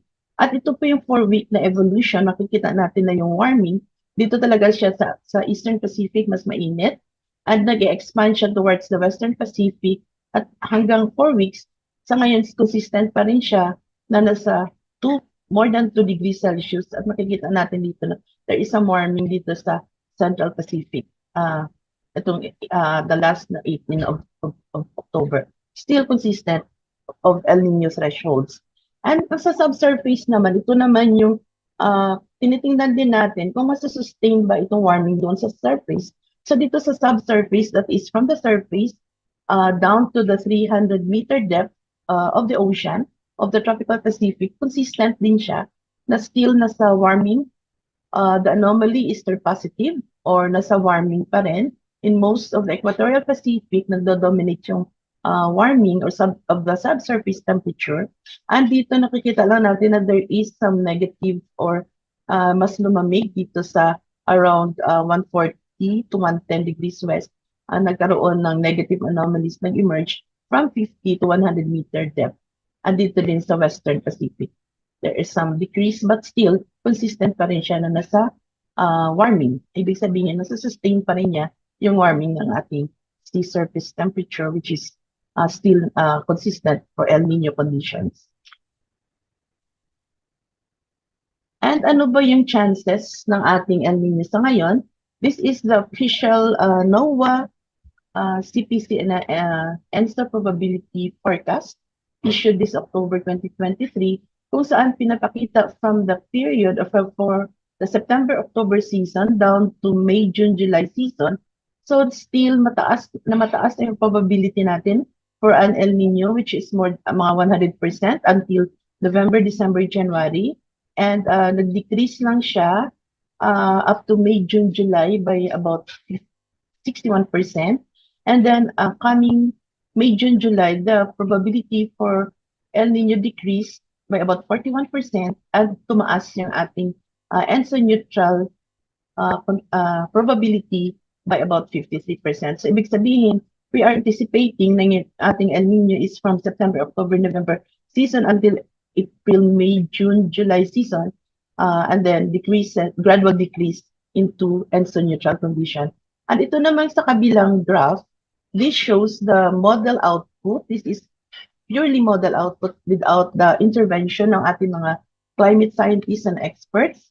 So dito pinapakita din na consistent din na yung ating El Nino is about more than 100% pa rin from May, June, from October, November, December hanggang February, March, April, more than 90%, and gradual decrease from March, April, May until April, May, June, but still nasa more than 50% probability ang El Nino natin. And comes May, June, July up to June, July, August.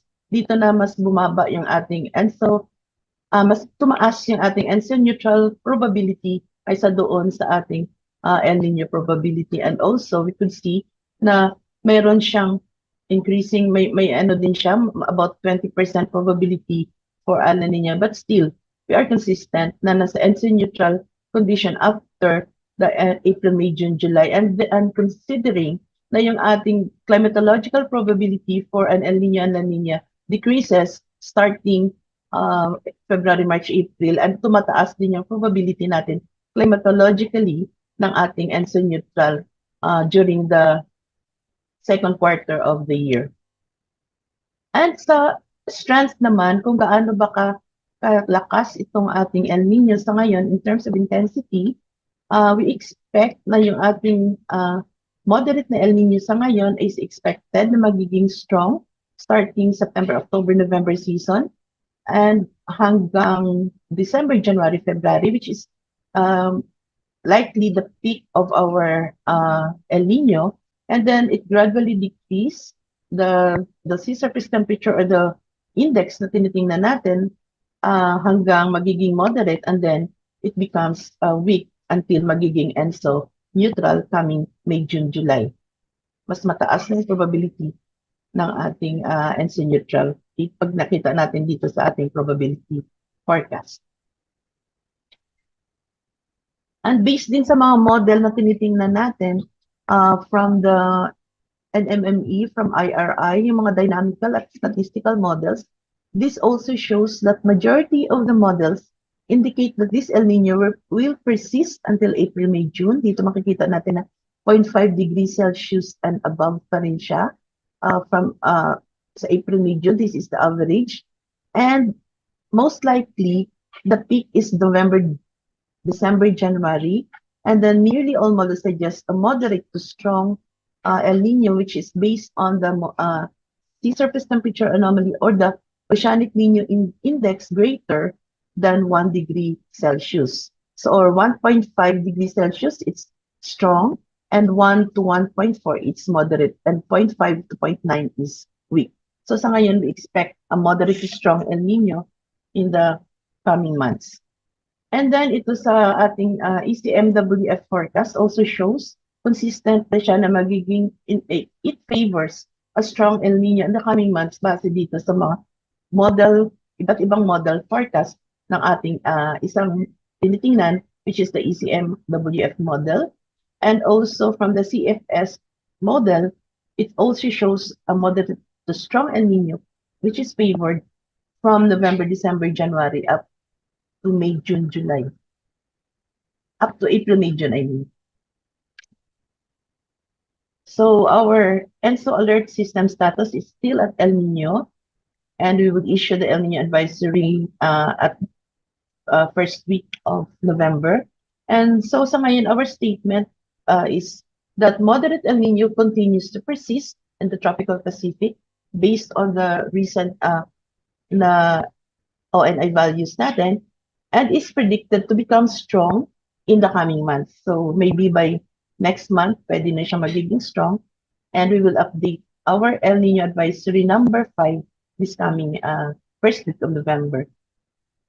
And as usual, we always remind our stakeholders that El Nino doesn't mean na walang ulan. It increases the likelihood of below normal rainfall conditions, which could bring negative impacts such as dry spells and droughts.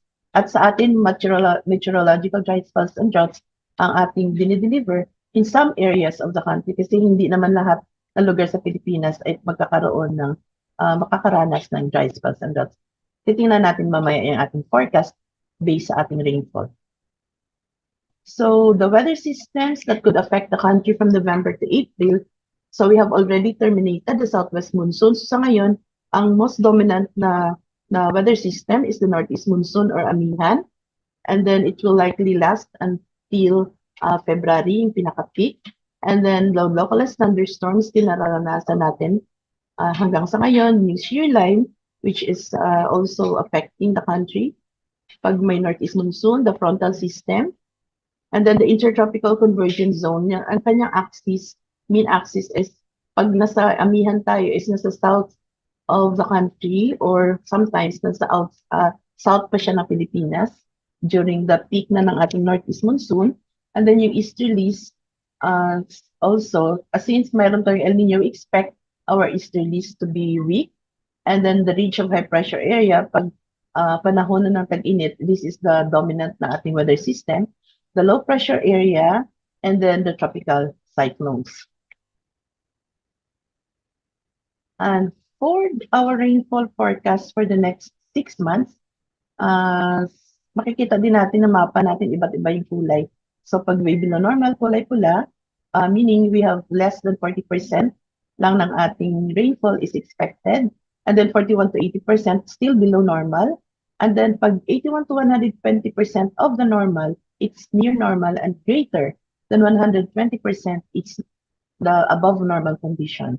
So this is the monthly rainfall forecast for the months of November.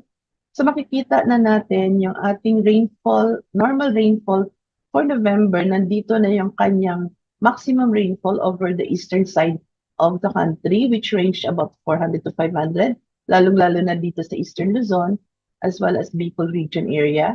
and some parts of Visayas nag-range from 300 to 400 millimeters at mas less na yung rainfall dito sa western sections of Luzon and other parts of Visayas and also Mindanao. Nandito na concentration sa eastern side of the country. And ito po yung ating forecast which shows na mas kakonte yung ating ulan na forecast against doon sa normal. So to translate this rainfall percentage, so makikita natin na yung ating most areas in Luzon are expected to have way below normal rainfall, and most parts of Visayas and Mindanao is expected to have below normal rainfall, except for some patches of near normal dun sa Visayas and also in Mindanao. And in terms of probability, how certain are we sa ating forecast for this rainfall amount?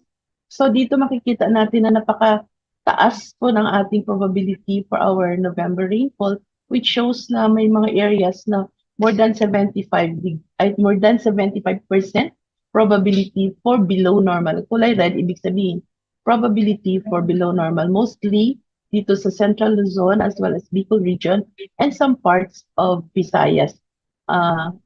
More than 60% probability ang ating nakikita for November. And for December naman, ito still ang concentration ng ating rainfall is sa eastern sections of Luzon and Visayas as well as Mindanao area. And this is the forecast rainfall.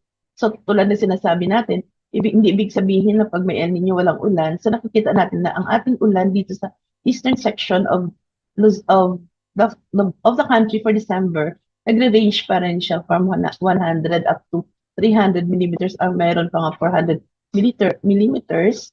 So in terms naman sa percent of normal, makikita natin na ang ating Luzon area as well as the western side of Visayas and also of Mindanao ay below normal, but for the rest of eastern sections of Luzon, southern Luzon, Visayas, and also of most parts of Mindanao is expected to have near normal rainfall for December. And in terms of probabilities, nandito makikita natin, pag nakikita natin na less yung kulay, ibig sabihin, may tatlong probabilities kasi tayo. So we have near normal, yung kulay green, yung kulay yellow to red naman is below normal, at pag kulay blue, it's above normal. So makikita natin dito na yung ating probability for below normal is nasa range siya ng 40 to 45% below normal for Visayas and Mindanao. At sa Luzon naman, there is a probability for a 40% probability for a near normal. So dito, ang ating uncertainty is medyo mataas pagdating sa ating December forecast. And for January naman, still nasa eastern sections pa rin yung ating mas maraming ulan. And this is our forecast. So based dito sa ating percent of normal, the western section of Luzon makakaranas ng way below normal, and the rest of Luzon as well as Visayas, most of Visayas and also Mindanao area is expected to have below normal rainfall, except for some areas in the Mimaropa, southern Luzon area, as well as some parts of eastern Mindanao and southwestern Mindanao na may near normal. And in terms of probability, makikita din natin na there is a high uncertainty din. Makikita natin ang kanyang below normal yung pinapakita, but only about 40 to 45% probability ng below normal. At ibig sabihin, there is still 55% na pwede siyang magiging near or above normal. Pero dito, mas lamang lang yung ating pinapakita na mas lamang na mataas yung ating probability for a below normal rainfall for January. And then for February, still nasa northeast monsoon pa rin tayo, kaya nandito pa rin yung concentration ng ating ulan sa Visayas and Mindanao area, mas maraming ulan. And this is our forecast, which shows na mas konti yung ating nagpo-forecast na ulan doon sa ating normal. So in most parts of Luzon as well as Visayas, nasa way below normal. And then most parts of Mindanao, nasa below normal din, except for Caraga region na meron tayong near normal rainfall. And in terms of probability, medyo mataas yung ating probability, more than 55% or 50, nagre-range pala siya from 40 up to 60% probability ng below normal, ng below normal rainfall pagdating ng February. And sa March din, ganun din yung ating forecast. Most parts of the country is below to way below normal rainfall, and the probability also is higher, about nagre-range siya from 40, pinakamababa, up to 60% probability na pwede siya maging below normal rainfall. And for April, dito makikita na natin na medyo may, since this is already the transition period, meron na mga ulan in most parts of the country, pero mas mababa lang, about 50 to 100 millimeters. Still, mas marami pa rin dito, 100 to 200 sa eastern sections of Luzon and Visayas, as well as most parts of Mindanao. And this is our forecast, which shows na still ang ating April rainfall is expected to, in terms of millimeters, mas marami pa rin areas ang below normal and patches of way below normal, and also near normal in some areas of the country. But dito pinapakita na niya na yung probability ng near normal rainfall is higher compared doon sa ibang probabilities. So, ibig sabihin lang yan, about 40% probability na it could go as near normal siya pagdating ng April, but still, we still have a probability for below normal dito sa mga areas na makikita natin na kulay yellow. Medyo mataas yung uncertainty natin pagdating ng April base dito sa ating probabilistic forecast and compared dito sa ating deterministic, yung percent of normal natin. And for the percent of normal forecast rainfall per province, so makikita natin dito na based dun sa ating maps, ito na yung kanyang per province na forecast, which shows na halos konti lang yung makikita natin kulay green na near normal, wala kulay blue. So mostly, from November up to April, we could expect below normal to way below normal ang ating in-expect na ulan for the coming months. So November up to April. And this is in terms of millimeter. So makikita din natin na hindi naman siya zero yung ating ulan, but we could see na yung mga areas dito sa western sections, mas mababa yung ulan compared doon sa areas in the eastern sections of the country, kung saan tulad ng Quezon, it still have more than 280 millimeters of rainfall ang ina-expect natin. Although kung below normal siya, ito pa rin yung ating amount of rainfall na ina-expect for the duration of our forecast period. So titingnan din natin not just the percentage of the normal rainfall, but also kung ilan bang milimetro yung sinasabi natin below normal rainfall para sa ating decisions. So this is for Visayas and Mindanao, also shows na may mga areas tulad ng mga Davao areas in some parts of the country na nasa eastern sections, mas marami din ulan ang ina-expect natin for the forecast period. And for the forecast rainfall for our watersheds, for the selected watersheds and dams in the Philippines, so makikita natin na mostly from November up to April, below normal rainfall, especially in Angat, and also way below normal in most of the watersheds, except for December na meron tayong in-expect na near normal in La Mesa, Lake Buhi, and Malinaw in Bohol, as well as for January in Lake Buhi. So, but most of the watersheds are expected to have below and way below normal rainfall. Ito naman yung ating probabilistic forecast for Angat, which shows that there is a higher probability for below normal also for November up to April. Pero pagdating ng December, makikita natin na ang probability for near and below is almost the same. So ito po yung pinapakita natin kanina. Ang sa mapa kasi ano lang pinakamataas pa, actually they have 3 probabilities. So mas mataas yung probability ng near normal, almost equal siya ng below normal for December. Ito sa Angat natin. And then mas mataas uli ang ating probability for a below normal comes February and March, more than about 50% probability against doon sa near normal natin, which is about 30 mga nagre-range na siya ng more than 30% probability. And for the other selected dam areas for the forecast rainfall, this is in the rain stations. So makikita din natin dito for all the selected dam areas natin for our rain stations na mostly below normal and way below normal rainfall is expected for November up to April, except for some areas na meron siyang pina-expect tayo na near normal rainfall. And this is for the river basins, for Luzon and Mindanao na mga river basins, na kung saan nakikita din natin na mostly way below normal and to below normal, and some areas and some river basins lang for Mindanao area na mas magkakaroon siya ng near normal rainfall for December. But for February up to April, we expect na mostly nasa way below normal to below normal yung ating in-expect na rainfall natin over our river basins na minomonitor. And for the dry day forecast naman, ito po yung forecast natin kung ilang araw ba sa isang buwan na magkakaroon tayo ng walang ulan or less than 1 millimeter of rainfall is observed in a day.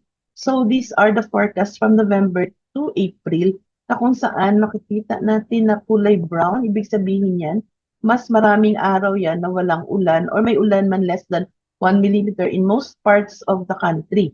So halos, lalong-lalo na sa western sections of the country, nagre-range siya from 21 to 30 days na walang ulan. Yan, halos walang ulan, except for the eastern sections of southern Luzon, Visayas, and also of Mindanao, na mas may mga ulan na makikita natin dito, yung kulay green. Ibig sabihin, ang ulan dyan, ang dry days natin is mga 11 to 15 days sa isang buwan yan. And also, sa March, makikita natin na kulay mas darker na yung halos most parts of the country. Ibig sabihin, mas maraming araw na yung less or 25 to 31 days yung ating in-expect na ating dry day. And in terms of anomaly, ito po yung ating normal na number of dry days. Ito po yung forecast. So dito nakikita natin pag shades of red and darker, ibig sabihin mas marami kaysa normal yung ating in-expect na number of dry days na dagdagan.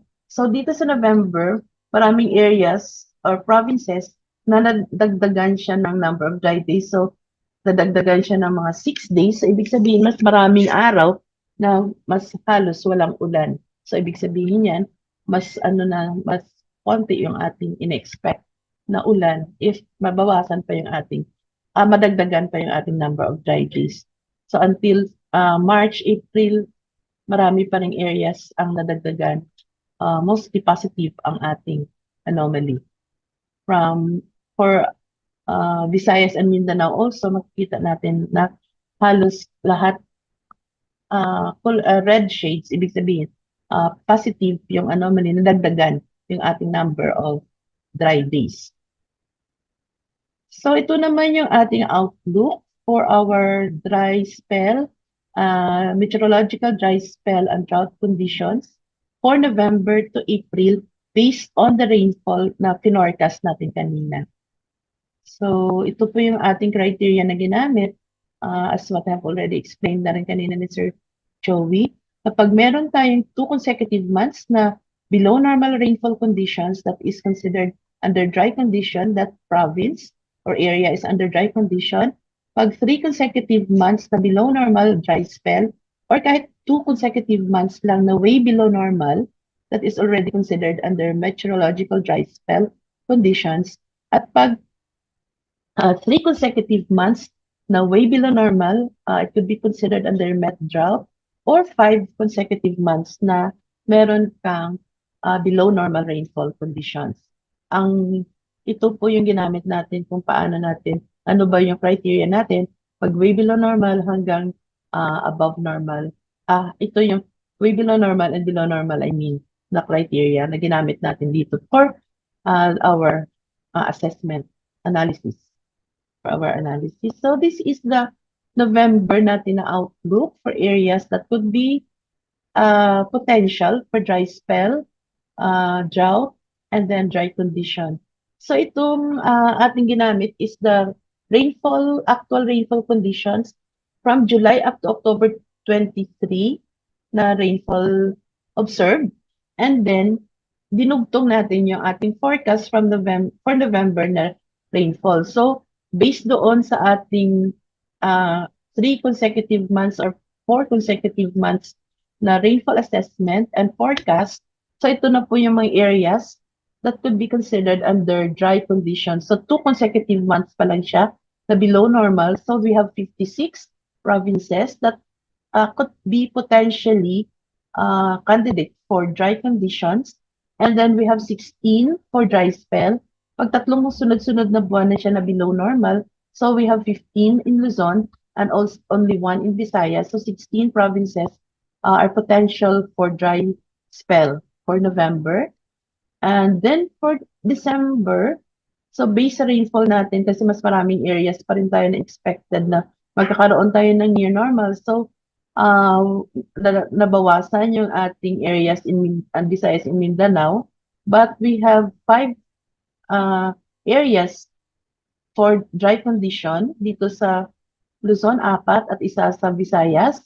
And ang mga dry spell areas naman sa Luzon nadagdagan. So sa Luzon, we have 19. And sa Visayas, we have 3 provinces and 7 in Mindanao. So all in all, we have 29 provinces expected or potential for dry spell for December and 5 provinces for drought, which is about 5 consecutive months na siya na expected na below or way below normal, 3 consecutive months ang under sa meteorological drought. So, yun, 4 sa Luzon and 1 in Mindanao. And for January, so based sa rainfall natin, nadagdagan na yung mga areas. So sa dry spell, we have 13 and 5 for Visayas. I think this is 4. And then 7 for Mindanao. So we have 24 provinces under dry spell and 16 provinces, mostly in Luzon, ang expected natin or potential for drought conditions for January. And then for February, we have mostly nasa Luzon and western part of Visayas, and some parts of Visayas, I mean, and northern Mindanao are expected to have drought conditions. So we have 26 in Luzon, potential for drought, and then 3 sa Visayas and 8 in Mindanao, which is about 37 provinces expected to have that are potential for drought conditions, 6 for dry spell, and then we have 24 provinces potential for dry condition for February. And then for March, still those areas consistent pa rin siya since sunod-sunod na yung ating forecast for below normal and way below normal. So those areas are consistent pa rin na naging candidate for or potential for dry spell and drought. Kaya nadagdagan yung ating areas. Pagdating ng March, we have 39 provinces for drought and then 29 for dry spell and 11 for dry condition. And then for April, ito na yun, we have 46 provinces, mostly in Luzon, are potential for drought. 28 provinces are potential for dry spell, mostly southern Luzon, Visayas, and also western Mindanao. Ang 3 lang yung dito sa dry condition. And in terms of severity naman ng drought, although that is for meteorological dry spell and drought, ito naman yung ginamit natin how severe kung magkakaroon tayo ng meteorological drought. In terms of substandard precipitation index or SPI forecast, which is the widely used index to characterize meteorological drought on a range of time scales. So based sa ating forecast na rainfall, ito po yung lumabas na sa yung basic assumptions pala dito. Pag short time scale, about 3 to 6 months, the SPI is closely related to soil moisture, and longer time scale naman, yung SPI can be related to groundwater or reservoir storage. So dito, so this is for 3 consecutive months na forecast or seasonal forecast natin ng SPI. Sa November, December, January, dito nakikita natin na halos near average or near normal pa rin yung ating SPI, at may mga slightly dry lang dito, mostly sa Luzon as well as Visayas area. Sa Mindanao, near normal pa rin. Pagdating ng January, February, March dito, there are provinces na mostly nasa slightly dry condition, pero may mga areas na nasa moderately dry. Ibig sabihin, yung SPI index natin is nasa -1 to -1.5. So mostly southern Luzon and Visayas area and some parts of Mindanao, meron na tayong moderately dry condition. And then dito naman sa February, March, April, nadagdagan yung ating mga areas na moderately dry. So mas marami na sa Eastern Luzon, Visayas as well as Mindanao area. Pero pagdating ng consecutive March, April, May, dito naging near normal dito sa forecast natin. So ito po yung ating nakikita na severity ng ating drought, moderate yung ating drought condition base dito sa ating forecast, SPI. In terms of temperature forecast naman, ito po yung ating forecast for November. Mostly, may mga areas na way above average in November natin, mas mainit in terms of anomaly.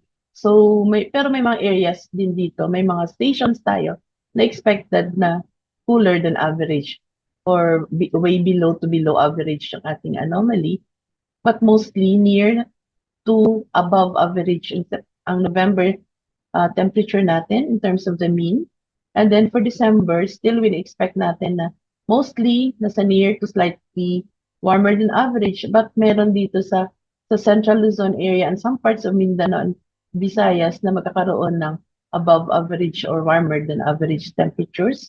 Pagdating ng January, February, March, and April, halos pagkikita natin na near to slightly above average, and may mga areas na slightly or cooler than average, ang kulay blue.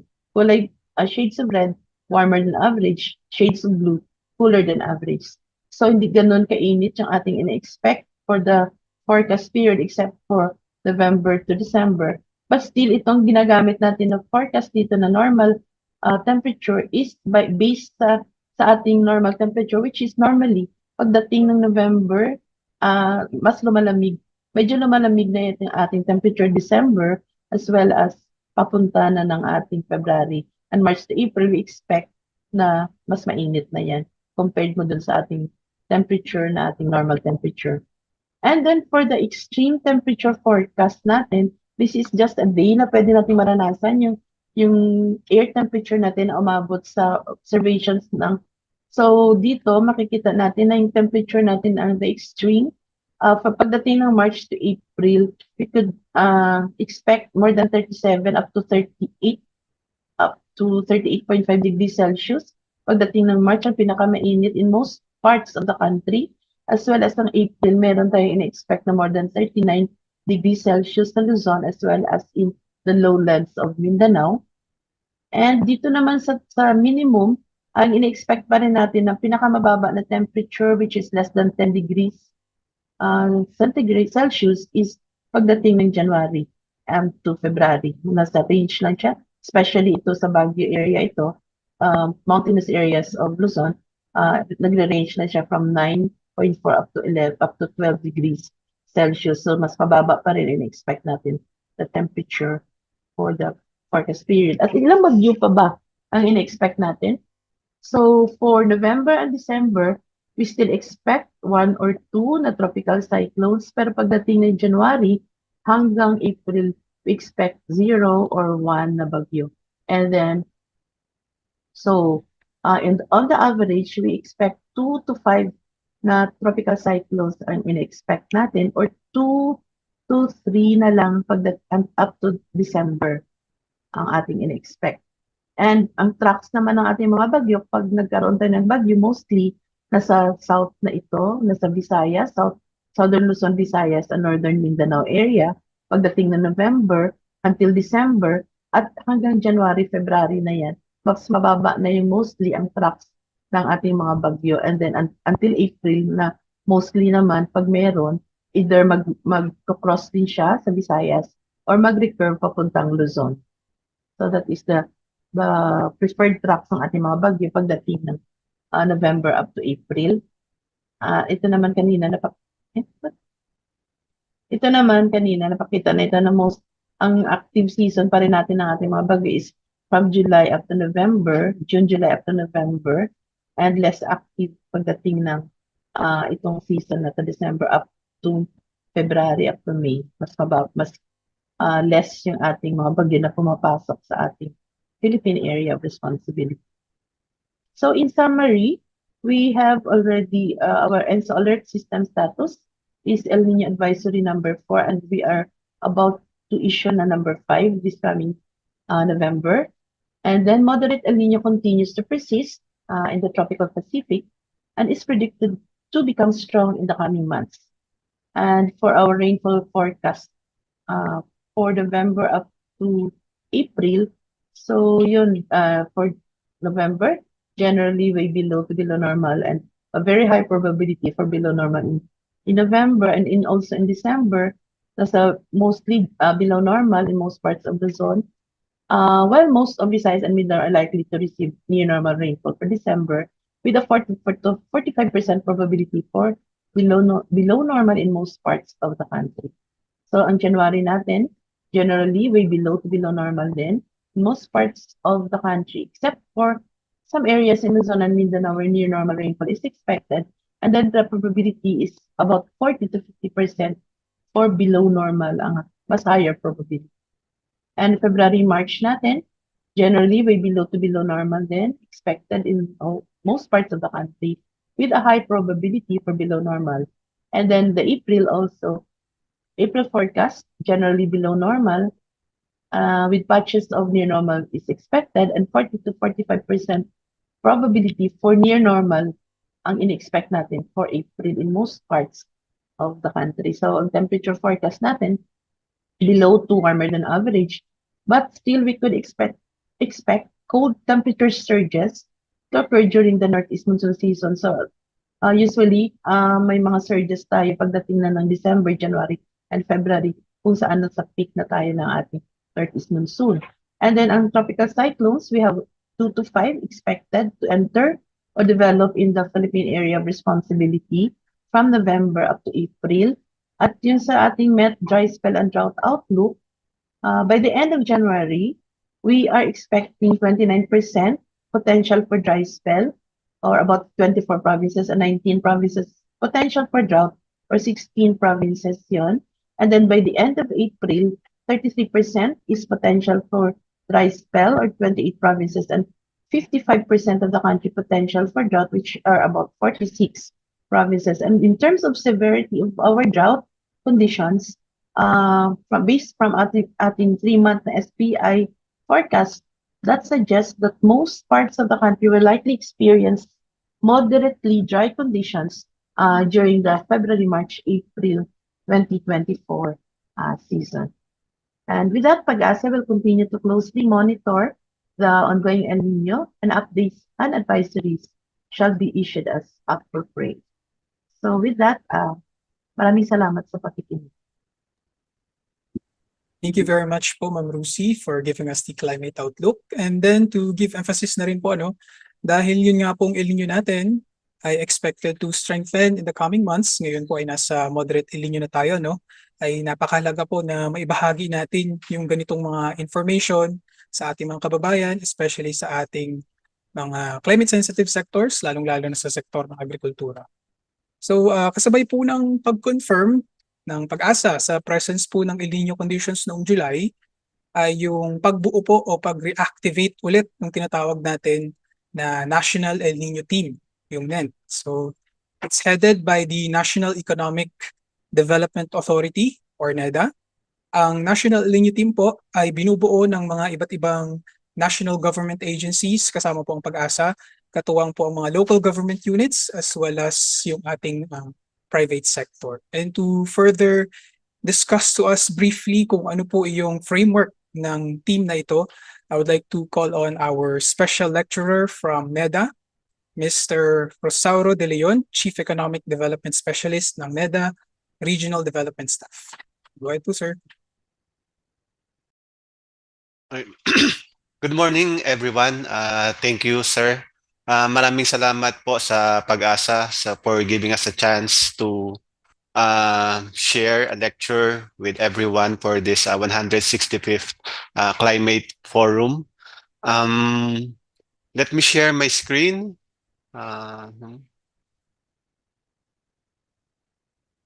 Okay.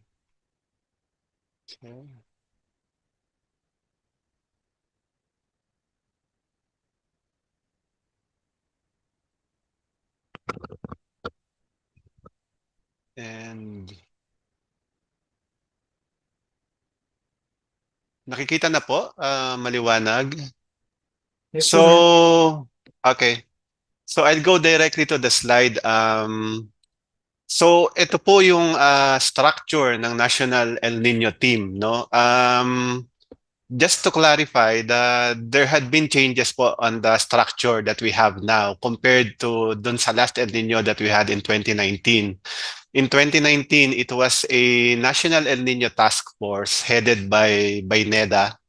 And this time we had what we are calling now a National El Nino Team. So it's not a task force po, no? So it's a structure under the NDRRMC, or the National Disaster Risk Reduction and Management Council. So we are using our existing institution on disaster risk reduction and management. So under the council, nagbuo po tayo ng National El Nino Team, or what we call the NENT. No, so ang co-leads po dito is ang DILG, ang OCD, Office of Civil Defense, and the DSWD. Under the National El Nino Team, meron po tayong diyang 5 key sectors, no? Yung namamahala po on food security, on water security, energy security, health, and public safety. So under po dyan sa 5 sectors na yan, nagtalaga po tayo ng mga lead agencies. For food security, we have the DA. For water, we have the DNR. And then energy, DOE. Health, DOH. And then public safety, it's the DILG. No, so yan pong mga lead agencies na yan, sila po yung bumubuo, nagpapatawag na po na sila na po yung nagdetermine ng mga member agencies under dyan po sa mga sectors na yan. So nandyan pa rin po yung ating National Operations Center na in charge sa mga monitoring ng mga hazard events at sa pamimigay po ng mga warning information sa mga stakeholders. Meron din pong binuong secretariat ang National El Nino Team. Yan po ay ang ang Office of Civil Defense and DILG. Meron din po tayong Regional El Nino Teams na pinangungunahan po yan ng DILG Regional Offices and OCD Regional Offices. At sa baba, meron tayo siyempre yung ating local DRM councils, or if ever they can have their own El Nino teams naman po. Based on the feedback po on the previous El Nino meetings, from what I understand, DILG has already issued a memorandum circular. I think that is MC number 63 po yata noong April, na in-encourage yung ating mga local government units to take preventive and preparedness measures for the El Nino. Nandiyan rin po sa slide yung Strategic Communications Unit. I think nabanggit kanina yung kahalagahan ng pag-share ng information. So kasama po dyan ang OCD, And I think yung PCOO, no, yung Presidential Communications Office, sila po yung nangunguna diyan sa Strategic Communications Unit. So kung siguro nagtataka kayo, bakit kung wala na pa yung task force na pinangungunahan ng NEDA before, we have the new El Nino team and hindi naman kami kasama sa mga co-lead agencies. We were requested by OCD, our co-leader in the El Nino team to present this. NEDA, kami po yung lead for the strategy management unit, no. Ito pong in red font na box, no, strategy management unit. And kasama po namin dito sa strategy management unit ang PAGASA, ang OCD, ang DA, ang DNR, ang DOE, ang DOH, and DILG. The strategy management unit was tasked by the National El Nino team para buuin po yung National Action Plan for the 2023-2024 El Nino, no? And that's part of my presentation today. So for clarity, wala na po yung task force led by NEDA, which existed before in 2019. So we are using this structure po for all our actions and coordinations for the prevention, preparedness, and if needed, yung mga recovery actions sa El Nino. So, by the way, this was agreed po during the, I think, June 5 meeting of the National El Nino team.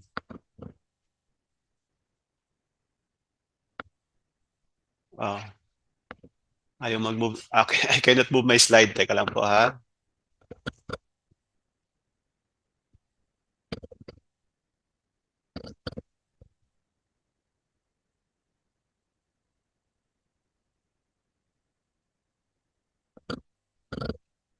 Ayan. Okay, sige. Ayan, gumalaw na.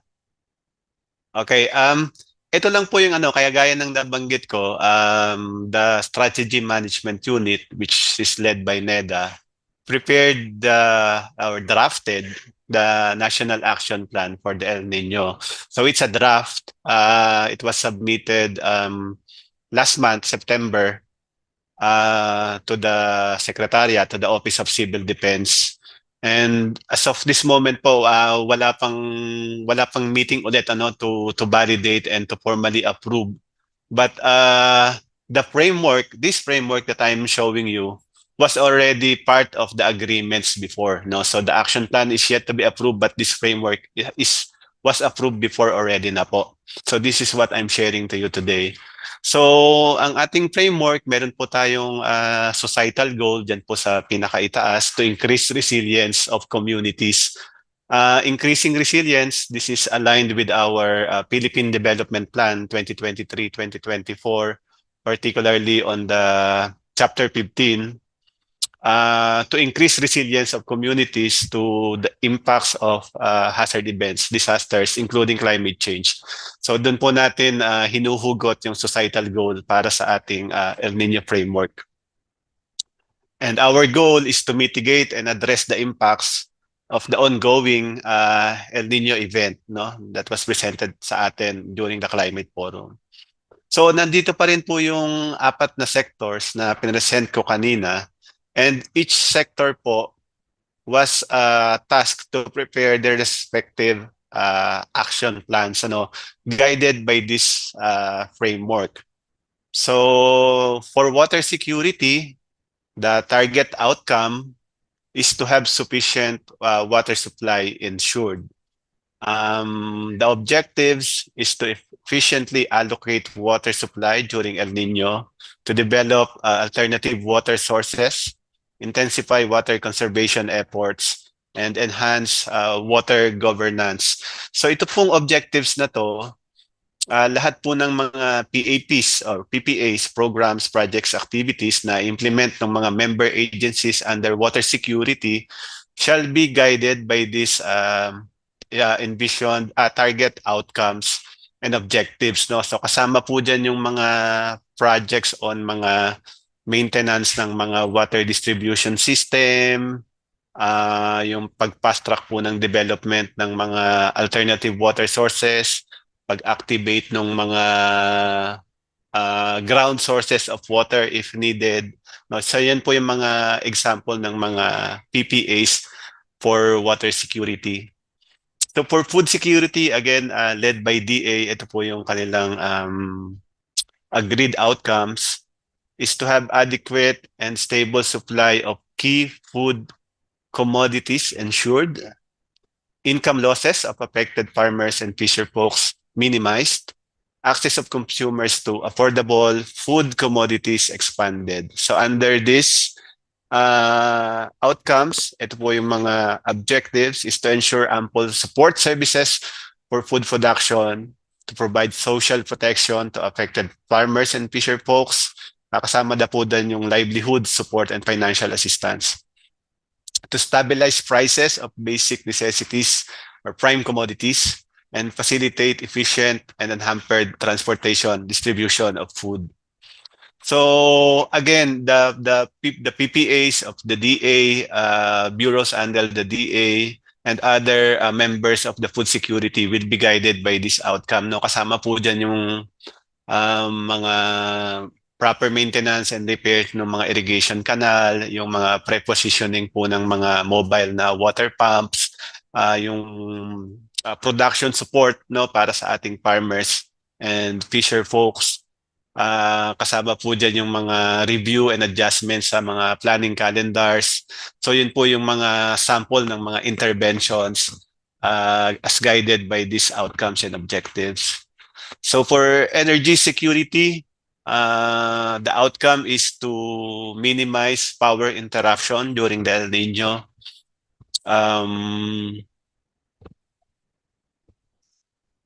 So the objectives is to ensure adequate energy supply, to manage power distribution and secure energy facilities, and to promote energy efficiency and conservation. So parang kung mapapansin niyo, medyo similar to the water. So yung mga objectives is targeted to the supply and demand side of energy. So we want to make the energy supply available and adequate, no, sa pamamagitan po yan ng mga pagsunod dun sa mga proper maintenance schedule ng mga planta. Pag sobrang init, nagsasag yung mga distribution facilities, yung mga wires. So kasama po yun yung mga proper monitoring ng mga transmission lines. And then syempre sa atin, sa consumer side, yung pagbibigay po ng mga advisories on how to conserve energy. Again, tapos we have health headed by DOH, no, I think it's quite common na pag meron tayong tag-araw, shortage ng water supply, nagkakaroon din po ng mga disease outbreaks. So that's the target outcome for the health sector, to manage the occurrences of disease outbreaks. For the objectives is to have adequate water supply in hospitals and health facilities, and also to provide timely advisories to our health facilities and health units. And we have for public safety. Public safety is headed by the DILG. Kasama po dyan yung mga agencies under DILG, yung PNP, yung BFP. So it's quite normal din po na if we have an El Nino event, extended summer, medyo dumadami yung occurrences ng fire, no? Hindi lang po yan sa mga households, even yung mga grassland fires, nagkakaroon din po niyan. So the expected outcome is to fire incidents due to El Nino reduced, and then to ensure safe, peaceful, and orderly communities, no? So for the objectives is to prevent fire incidents, reduce damages, to strengthen LGUs and private sector partnership, to ensure public safety, peace and order conditions, and to contribute to government initiatives to the impact of El Nino. I think nangyayari po ito, no, especially dun sa mga instances na malala ang shortage, and we need to distribute or to ration water, no? Yung meron tayong delivery trucks. So, ini-ensure po yan ng DILG through the PNP na nakakarating yung mga water tanks natin ng maayos and on time, and parang walang magulo po, no, dun sa distribution, no? Maayos ang pila, walang mag-aaway. So yan po yung mga kasama po yan sa mga interventions under public safety. And lastly, meron din po tayong mga cross-cutting concerns. Ano, ito po yung mga interventions that would cut across the water security sectors, food security, energy. So ito po yung intersectoral po na concerns. For example, yung information dissemination, kas across po yan, ano, yung pagko-conserve ng water, yung mga protection po ng mga critical watersheds, no, yung mga watersheds na pinagkukunan po ng supply for drinking water and for energy, no, kasama po yan sa mga cross-cutting concerns. Even po yung mga possible impacts to our fisher folks, no, yung mga nagko-conduct sa inland fisheries, ano, may sinasabi rin po dyan na meron din impact siguro on coastal and marine areas. And then yung ginagawa po ng PAGASA, kagaya nitong climate forum, kasama po siya dito, yung monitoring ng hazards, no, ito pong pagpapalabas po ng warning information. Magagamit naman po itong mga projections, forecasts ng PAGASA ng various sectors. Monitoring ng market conditions is also a cross-sectoral, no? It's not only for food, even the market conditions for energy, kasama po yan sa cross-cutting concerns. So, ito pong ating National El Nino Action Plan. Ang laman po nito is yung mga PPAs ng agencies.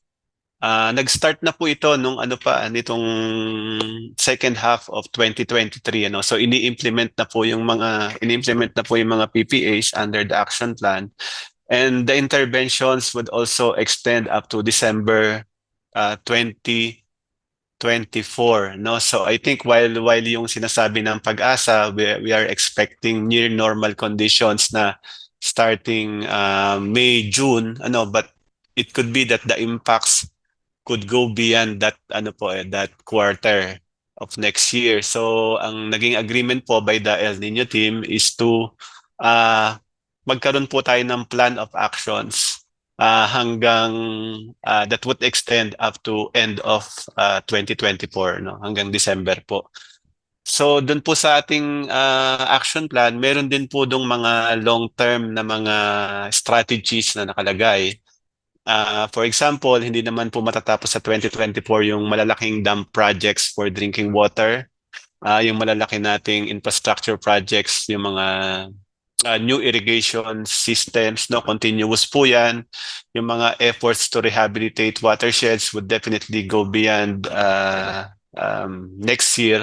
So kasama po rin yan, nandun din po yan sa ating pinrepair na draft National Action Plan.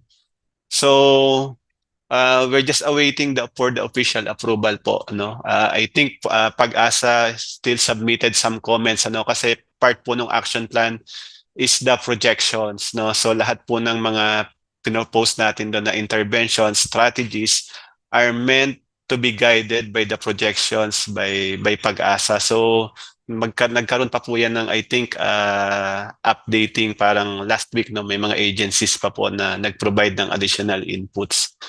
So that's it for me, ano. I'll be staying for the open forum in case may mga questions po yung mga participants.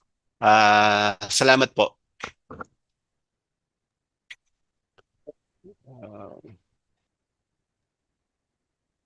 Thank you very much po, sir, for giving us a brief but detailed presentation. So maraming salamat po sa pag-accommodate sa aming request, no.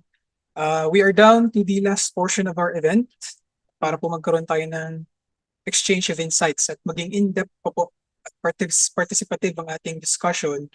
Dito na po pumapasok yung ating open forum. So far, marami na po tayong questions from our participants. Sorry, masasagot po yan lahat dito sa ating open forum. And to facilitate the Q&A portion of our event. Let us all welcome Mr. Juni G. Ruiz, Weather Specialist 2 ng Climate Monitoring and Prediction Section. Thank you, Sir Janet. So magandang umaga po sa lahat. So napakinggan na po natin yung mga presentations ng ating speaker from Weather Update, Dam Status, Climate Review, S2S Forecast, saka yung Climate Outlook. At special presentation from NEDA, which is yung yung kahalagahan ito. So right now, we had gathered some questions from the chat in FB, YouTube, and dito din po sa Zoom.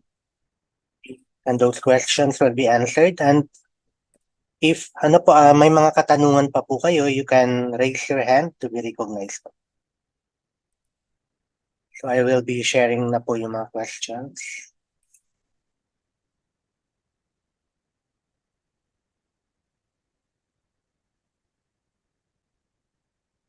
So good morning po ulit. So for the first question, so from Mr. Rob Cueso from SMPC via Zoom, ano po ang ibig sabihin ng dam allocation? So may I ask Mr. or Sir Elmer Caringal to answer this question po.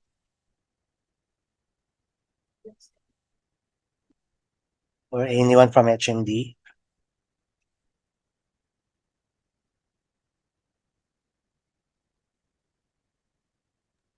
Yes, sa akin yun.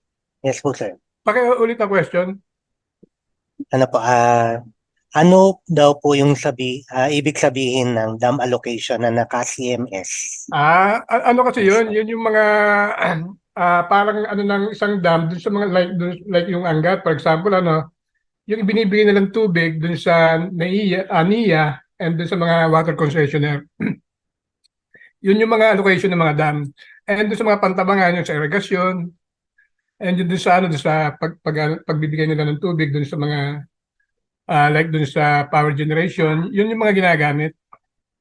Yung ina-allocate nila dun sa dun sa mga concessionaire, dun sa NIA, mga ganun. Nakuha? Okay po, thank you po, Sir Elmer. So, ano daw po siya? Naka-cubic meters per second, and ito daw po yung... Depende sa yung iba naka-MCM, yung iba naka-cubic centimeter. Bali, iniano na lang namin. Iniano sa CMS namin. Iniano na lang namin. I-convert sa CMS. Pero yung iba, MCM pa rin yung ginagamit. Pero bago iano namin, naka na CMS na. Yung computation namin based on doon sa inaano namin doon sa yung probability yung yung projection namin doon sa mga naka-CMS na yun. Okay po, Sir Elmer. Salamat po sa paglilinaw. Okay. Then let's proceed po sa pangalawang question. So for question number 2, from LDN MDRRMO Kapatagan, Mr. Ismael Tubong Banwa via Zoom. So question number 2, may possible po ba na magkapareha lang ng klima sa Pilipinas kumpara sa ibang lugar? If meron, anong buwan po ito? So basically, yes po.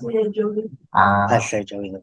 Yes, so basically, kung may tinatawag kasi tayong kung yung klima kasi ng lugar ay nakadepende kung saan yung topography and geography, no? So, yung Pilipinas, nasa tropical region tayo. So, everyone na nasa tropical region, likely, may kaparehas tayo na klima like sa Singapore, no? Malaysia. So, tropical country sila, parehas ng Pilipinas. But, may tinatawag kasi tayong mga local drivers ng klima. So, mayroon nga, tulad sa Pilipinas, mas exposed tayo sa tropical cyclone o bagyo, which is hindi nangyayari which is part din ng tropical region ang Singapore like and Malaysia. So, may pagkakaiba ng konti, different climate drivers, pero likely, dahil nasa tropics or tropical yung ating klima, may kaparehas tayo. So, yun po. Thank you very much po, Mr. Joey Figuracion, for the comprehensive answer. So, any questions po? Then let's proceed po sa question number 3. So from Mr. Miguel Elento from FB, responsible din po ba ang Matin-Julian oscillation sa bagat episodes? So may I ask po ulit Sir Joey Figuracion?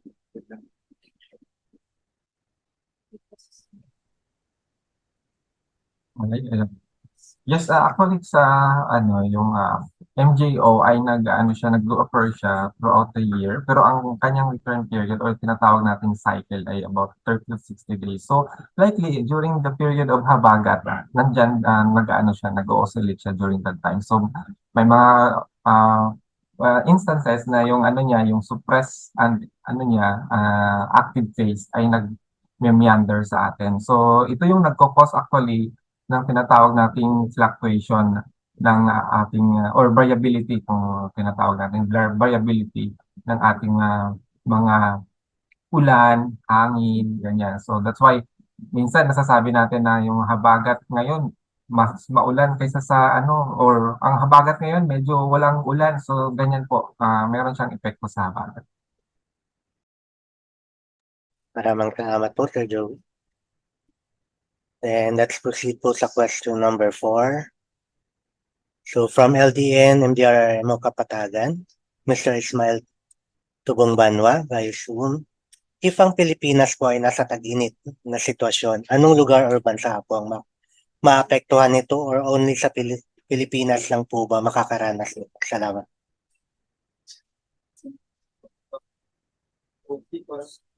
Ma'am Rusi? Ito siguro yung, good morning. So yung tinatanong parang same lang din sa unang question na kung saan bang lugar sa Pilipinas. Doon nga, kung sa tropics po tayo, since mainit itong ating, yung usually ang months naman na mainit is March, April, and May. At kung yung kapareho ng topography at sa atin, exposure, yun ang siguro ang pwedeng magiging same na klima sa atin. Depende kasi ang climate kasi maraming factors ang nakaka-apekto. So yung mga mga factors na ito yung nagdadala ng klima ng isang bansa. So tulad ng sinabi ni Sir Joey, pwedeng ang ating klima is the same doon within the tropics area sa south natin, nasa Malaysia, Singapore, Indonesia. Pero ang pagkakaiba lang doon nga sa mga bagyo na dumadaan dito malapit sa atin kasi tayo yung nasa 5 degrees na higher doon sa equator, kaya tayo ang mas maraming bagyo. And in terms of sa tag-init naman, ito po yung kasi nagda-drive din ng ating tag-init is yung summer season in the Northern Hemisphere. So kung summer season sa Northern Hemisphere, apektado din yung mga bansa dito sa tropics na mas mainit din, lalong-lalo na ang pagkakaiba lang pala din, yung June, July, August, which is the summer season in the Northern Hemisphere, dito naman sa atin is medyo tag-ulan, kaya hindi ganun kainit yung ating nararanasan compared mo doon sa mga bansa doon sa higher latitudes. Thank you. So, may karagdagan pa po bang tanong? Then let's proceed po sa question number 5. So from the USC Masbate, Michael De La Cruz via Zoom. PAGASA has announced the onset of amihan 5 days ago, but cooler weather is not yet felt, particularly in the southern Luzon area. When can we expect to experience cooler temperature due to amihan? Should we expect a less cooler amihan due to El Nino? Ma'am Rusi? Okay. So, yes, PAGASA just announced na ating umpisa ng ating amihan. So, sa ngayon, since umpisa pala ng ating amihan, we could not expect na aabot siya doon sa Southern Luzon area. So, sa ngayon, sa extreme Northern Luzon, up to Metro Manila, umaabot minsan yung ating cooler na temperature. Pero ang kasagsagan talaga ng ating amihan is during the December, January, February season. So we expect na yon siguro aabot na sa mas malamig na temperatura na yung ating mararanasan by that time. And also, since meron tayong forecast din ng temperature kanina, pinakita ko by Kung ang ina-expect natin ng November hanggang mas slightly warmer yung ating ina-expect during those periods based sa forecast natin na temperature. But still, during the peak ng ating amihan, we could expect yung mga cold surges na pwedeng umabot hanggang Mindanao pagdating na ng peak ng ating amihan season. Thank you po, Ma'am Roxy. So may I call on Mr. Joey Version for Ay, okay na pa. So let's proceed to the next question pa. So from LDN MDRMO, Kapatagan. So question number 6, what does it mean where here in Lanao del Norte had been experienced some heat index 7 in the afternoon? After on, that had a rainfall at the evening. There is something on which climate change occurs. So, ang tanong na po niya is, nakakaranas po sila ng mataas na heat index, especially sa afternoon, at pagka gabi na po ay umuulan. So, does it related to the climate change? May I ask Ma'am Rosie, i-read po yung kasagutan po ni Doc Marcelino Villafuerte for this question. Okay, thank you, Sir Juni. Actually, meron kaming isang expert dito pagdating sa heat index kasi sila yung isang section namin ang in charge. So, this is the answer from Doc Mar na tungkol sa heat index. Yung heat index is actually a function daw ng air temperature and humidity. So, anytime, we can actually compute heat index. Perhaps the question here is that they still feel hot even late in the afternoon. Yun nga. Kahit sa hapon daw, mas mainit. And that is actually not unusual. Parang normal lang din siya na during the late afternoon, minsan, pag mainit yung, at saka mas humid, mas mainit yung ating nararanasan na parang feels like. And we even documented highest heat index during the day occurring in the late afternoon, around 5 p.m. In many locations in our country. So hindi siya unusual. And climate change suggests higher temperature, which also promotes more evaporation than higher heat index. So yes, there is something on which climate change occur, or may relationship ba sa ang climate change dito sa tumataas na ating heat index? Sabi ni Doc Mar, yes, it could promote higher evaporation than higher heat index yung sagot. And it's not unusual daw na magkakaroon ka ng mas mainit na parang heat index or yung na-feel mo na mas mainit kahit sa hapon because of this phenomenon. Thank you very much, Ma'am. And let's proceed po sa next question natin. Question number 7. From the AAPI, Region 10, Mr. Vic Palarca via Zoom. So it is a question on climate change. How can people reduce the risk of global warming or climate change? Is there evidence that planting more trees helps avert climate change? May I call on Mr. or Doc John Manalo from IAS po?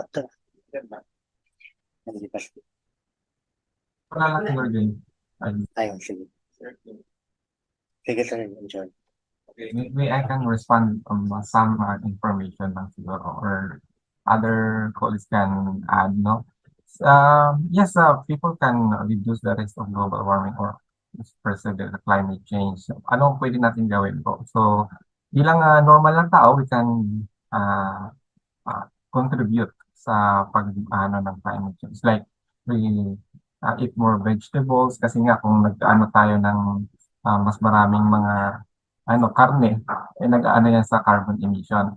Then we can walk, we can use bicycles instead of public transport kasi yung carbon emission nga ng itong mga public transport ay mas nagko-contribute yan. Then we save energy at home. So kung hindi naman kailangan mag-aircon ay pwede tayong mag-contribute kasi ang consumption ng energy ay nag-cause yan nung pagdami ng burning ng fuel. Like, kasi di ba ang energy is from sa mga power plant ay maaring oil or gas or using coal. So much of consumption of this fossil fuels ay nagko-contribute sa pagdami ng CO2.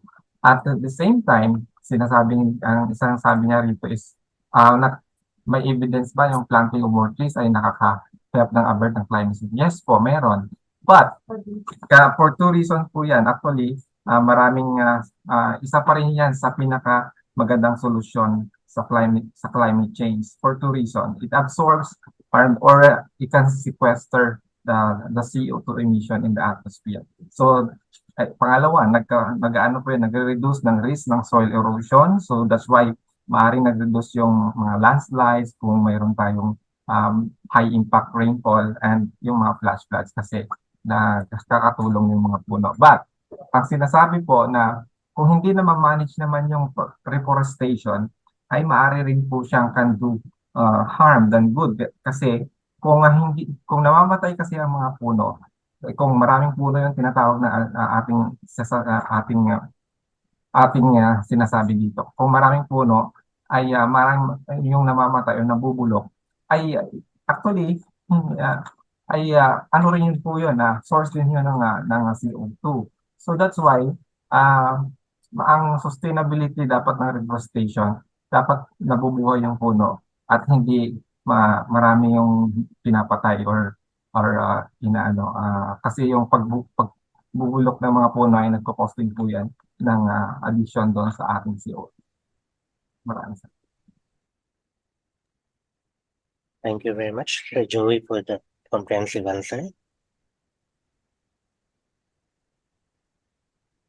Then let's proceed po sa question number 8. So good morning po. So it is from SNAP, Mr. Richard Logroño. Good morning po. Tanong ko po sa climate outlook if considered na po ba yung occurrence ng typhoons or mga bagyo sa forecast, lalong-lalo na po sa watershed rainfall forecast for selected dams and lakes for the next 6 months. Ma'am Lucy?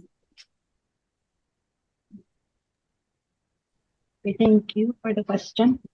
So, yung ating forecast doon sa 6 months natin na climate outlook, na incorporate na din doon, include na doon yung ating TC associated rainfall based doon sa ating average rainfall occurrence during the period. So, ang ginagawa natin kasi pang forecast yan is meron na tayong data average doon sa ating ginagawang input. And it is important, since nandun na yun, at saka yung sa mga selected dams and lakes pala natin the next 6 months, it came also from our rainfall forecast na ginamit doon sa stations. And kailangan siguro dito, it is important that our day-to-day monitoring of weather and updates on the tropical cyclone advisory from PAGASA so that you can adjust your decisions doon sa ating binibigay na mga forecast rainfall, including the dams and lakes for the next 6 months. Pero na-incorporate na din yung rainfall associated with tropical cyclones dun sa forecast natin. Thank you. Thank you po, Ma'am Ruthie, for that comprehensive answer. Then let's proceed po sa question number 8. Question number 9. So, from DOST Masbate, Mr. Michael De La Cruz. PAGASA launched its impact-based forecasting project early this year. When can we expect an impact-based forecasting for El Nino and its related hazards? So, more on climate forecasting, impact-based po daw yung tinatanong. So, nasa ganun, Ma'am Lucy. Sige, Jim. Actually, tinanong ko si Ma'am Telma, baka daw in the next 2 years, tungkol naman din sa El Nino na sa impact-based. Pero sa ngayon, PAGASA already issues yung sa yung one of the impacts kasi ng ating El Nino is not just on below normal rainfall, pero dun sa mga extremes kasi El Nino itself is an extreme event.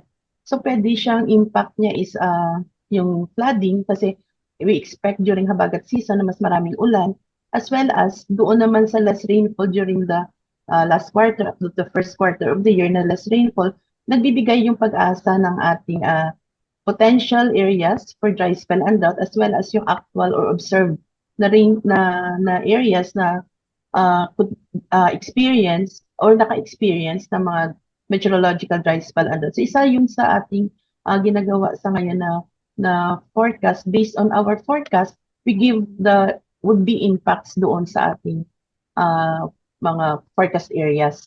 And Ma'am Telma said, since sila yung sa may project sila na yun yung impact-based forecasting, baka within the next 2 years daw, isasama nila doon sa kanilang forecast or hazards na titingnan. Thank you, Ma'am Lucy. Thank you. So,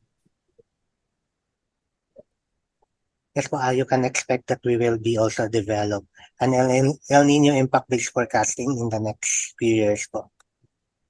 So para po makatulong sa pagpaplano natin ahead of time. Then let's proceed po sa question number 10. Hindi po siya nakalagay dito but for question number 10.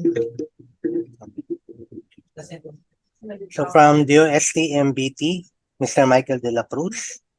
So this question po is from our speaker from NEDA po, Mr. Rosauro De Leon. In the National El Nino team structure, in which sub-team does the DOST regional offices assigned or can be of help? Ay, good afternoon po, no? Yes, ma'am. Well, it's a good question, no? Sabihin ko na lang po siguro yung dito sa amin sa NEDA. Hindi ko kasi alam po yung kung paano yung mga flow ng instruction sa DOST. But here in NEDA, of course, kami sa National El Nino team, kami yung umuupo at we gave an advisory to our NEDA regional offices to participate in the meetings of the regional El Nino team that the OCD is organizing or calling. So, yung aming NEDA regional offices, I don't know if it's applicable to how DOST operates kasi member naman po kami ng council and OCD po yung nagpapatawag ng El Nino team meetings. Doon po sumasali yung aming NEDA regional office. I believe member din kayo, so I think that's the avenue to participate. Thank you po, sir. May I ask Ma'am Lucy for additional comments po or answers? Dapat po kita hinahanap ngayon pa rin. Kaso, lumabas na kami. Binigay ko na yung... Okay.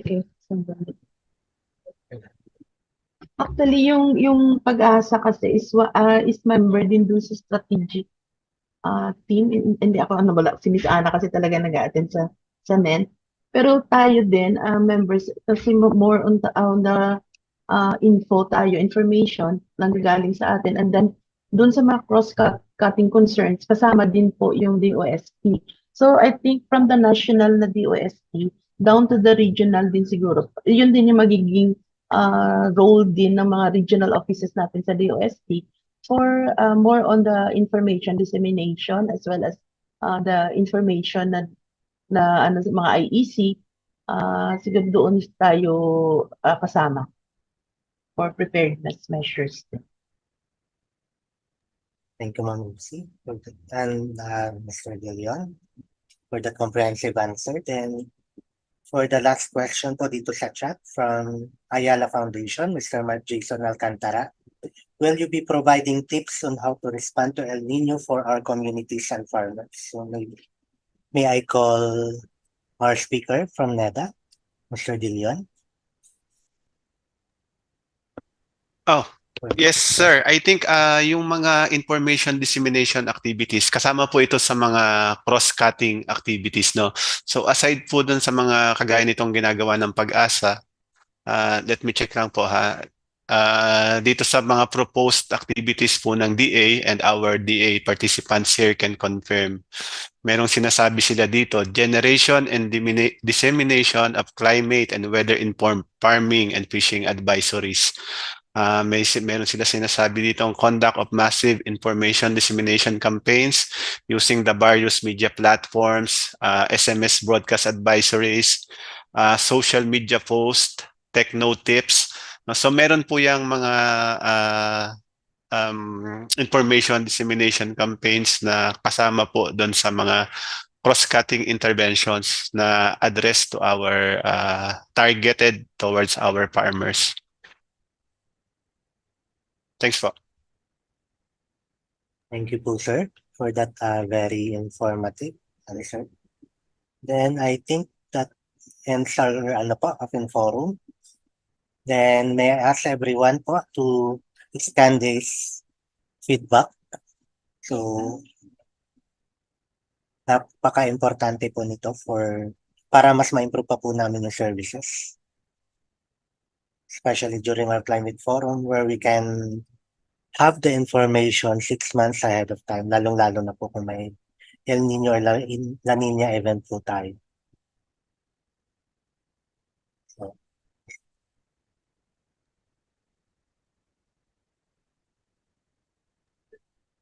All right, thank you very much, Sir Juni, for facilitating our open forum.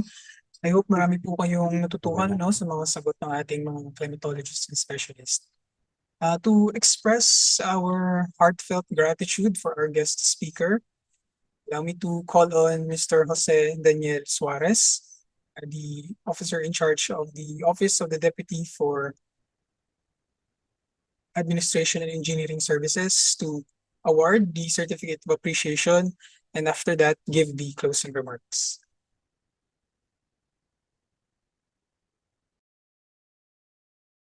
Good morning, everyone. Am I on? Ayun. Good morning, everyone. We would like to thank Mr. Rosauro De Leon, and I would like to give this plaque of appreciation for your certificate of appreciation. Is given to Mr. Rosauro De Leon, Chief Economic Development Specialist, NEDA, Regional Development Staff, in sincere appreciation and grateful recognition of his invaluable and support by sharing his expertise as research speaker during the 165th Climate Forum. Given this 25th day of October via Zoom, signed Dr. Nathaniel T. Serbando, our OIC Administrator. Thank you, Mr. De Leon. Salamat din po. Salamat po. You're welcome. And as a closing remark, good morning again, everyone. As we conclude this 165th Climate Forum, it is important to highlight the effects of the El Nino will have, especially during this last quarter of 2023 and up to the early part of 2024, and the preparations that we need to undertake to counter, if not minimize, its effects. I would like to thank all our partners and stakeholders from different sectors, our DOST family in the region, the media who continuously support us in this activity, our in-house presenters from CAD, WD, and HMD, and our guest lecturer, Mr. Rosauro De Leon of NEDA. In behalf of Dr. Nathaniel T. Serbando, our OIC Administrator, thank you once again, and see you next month for the 166th Climate Forum. Good day, everyone. All right, and that concludes our event. Maraming salamat po sa mga nanood at nag-participate ng ating 165th Climate Forum. On behalf of PAGASA, allow me to warmly thank you all for the very informative and useful presentations that you have discussed with us. Please don't forget to answer po itong ating evaluation form, kasi nandyan po yung magkakaroon kayo ng copy ng mga presentations as well as yung inyong certificate of attendance. Muli, maraming salamat po, and have a good day. Thank you po. Thank you sa lahat. salamat po.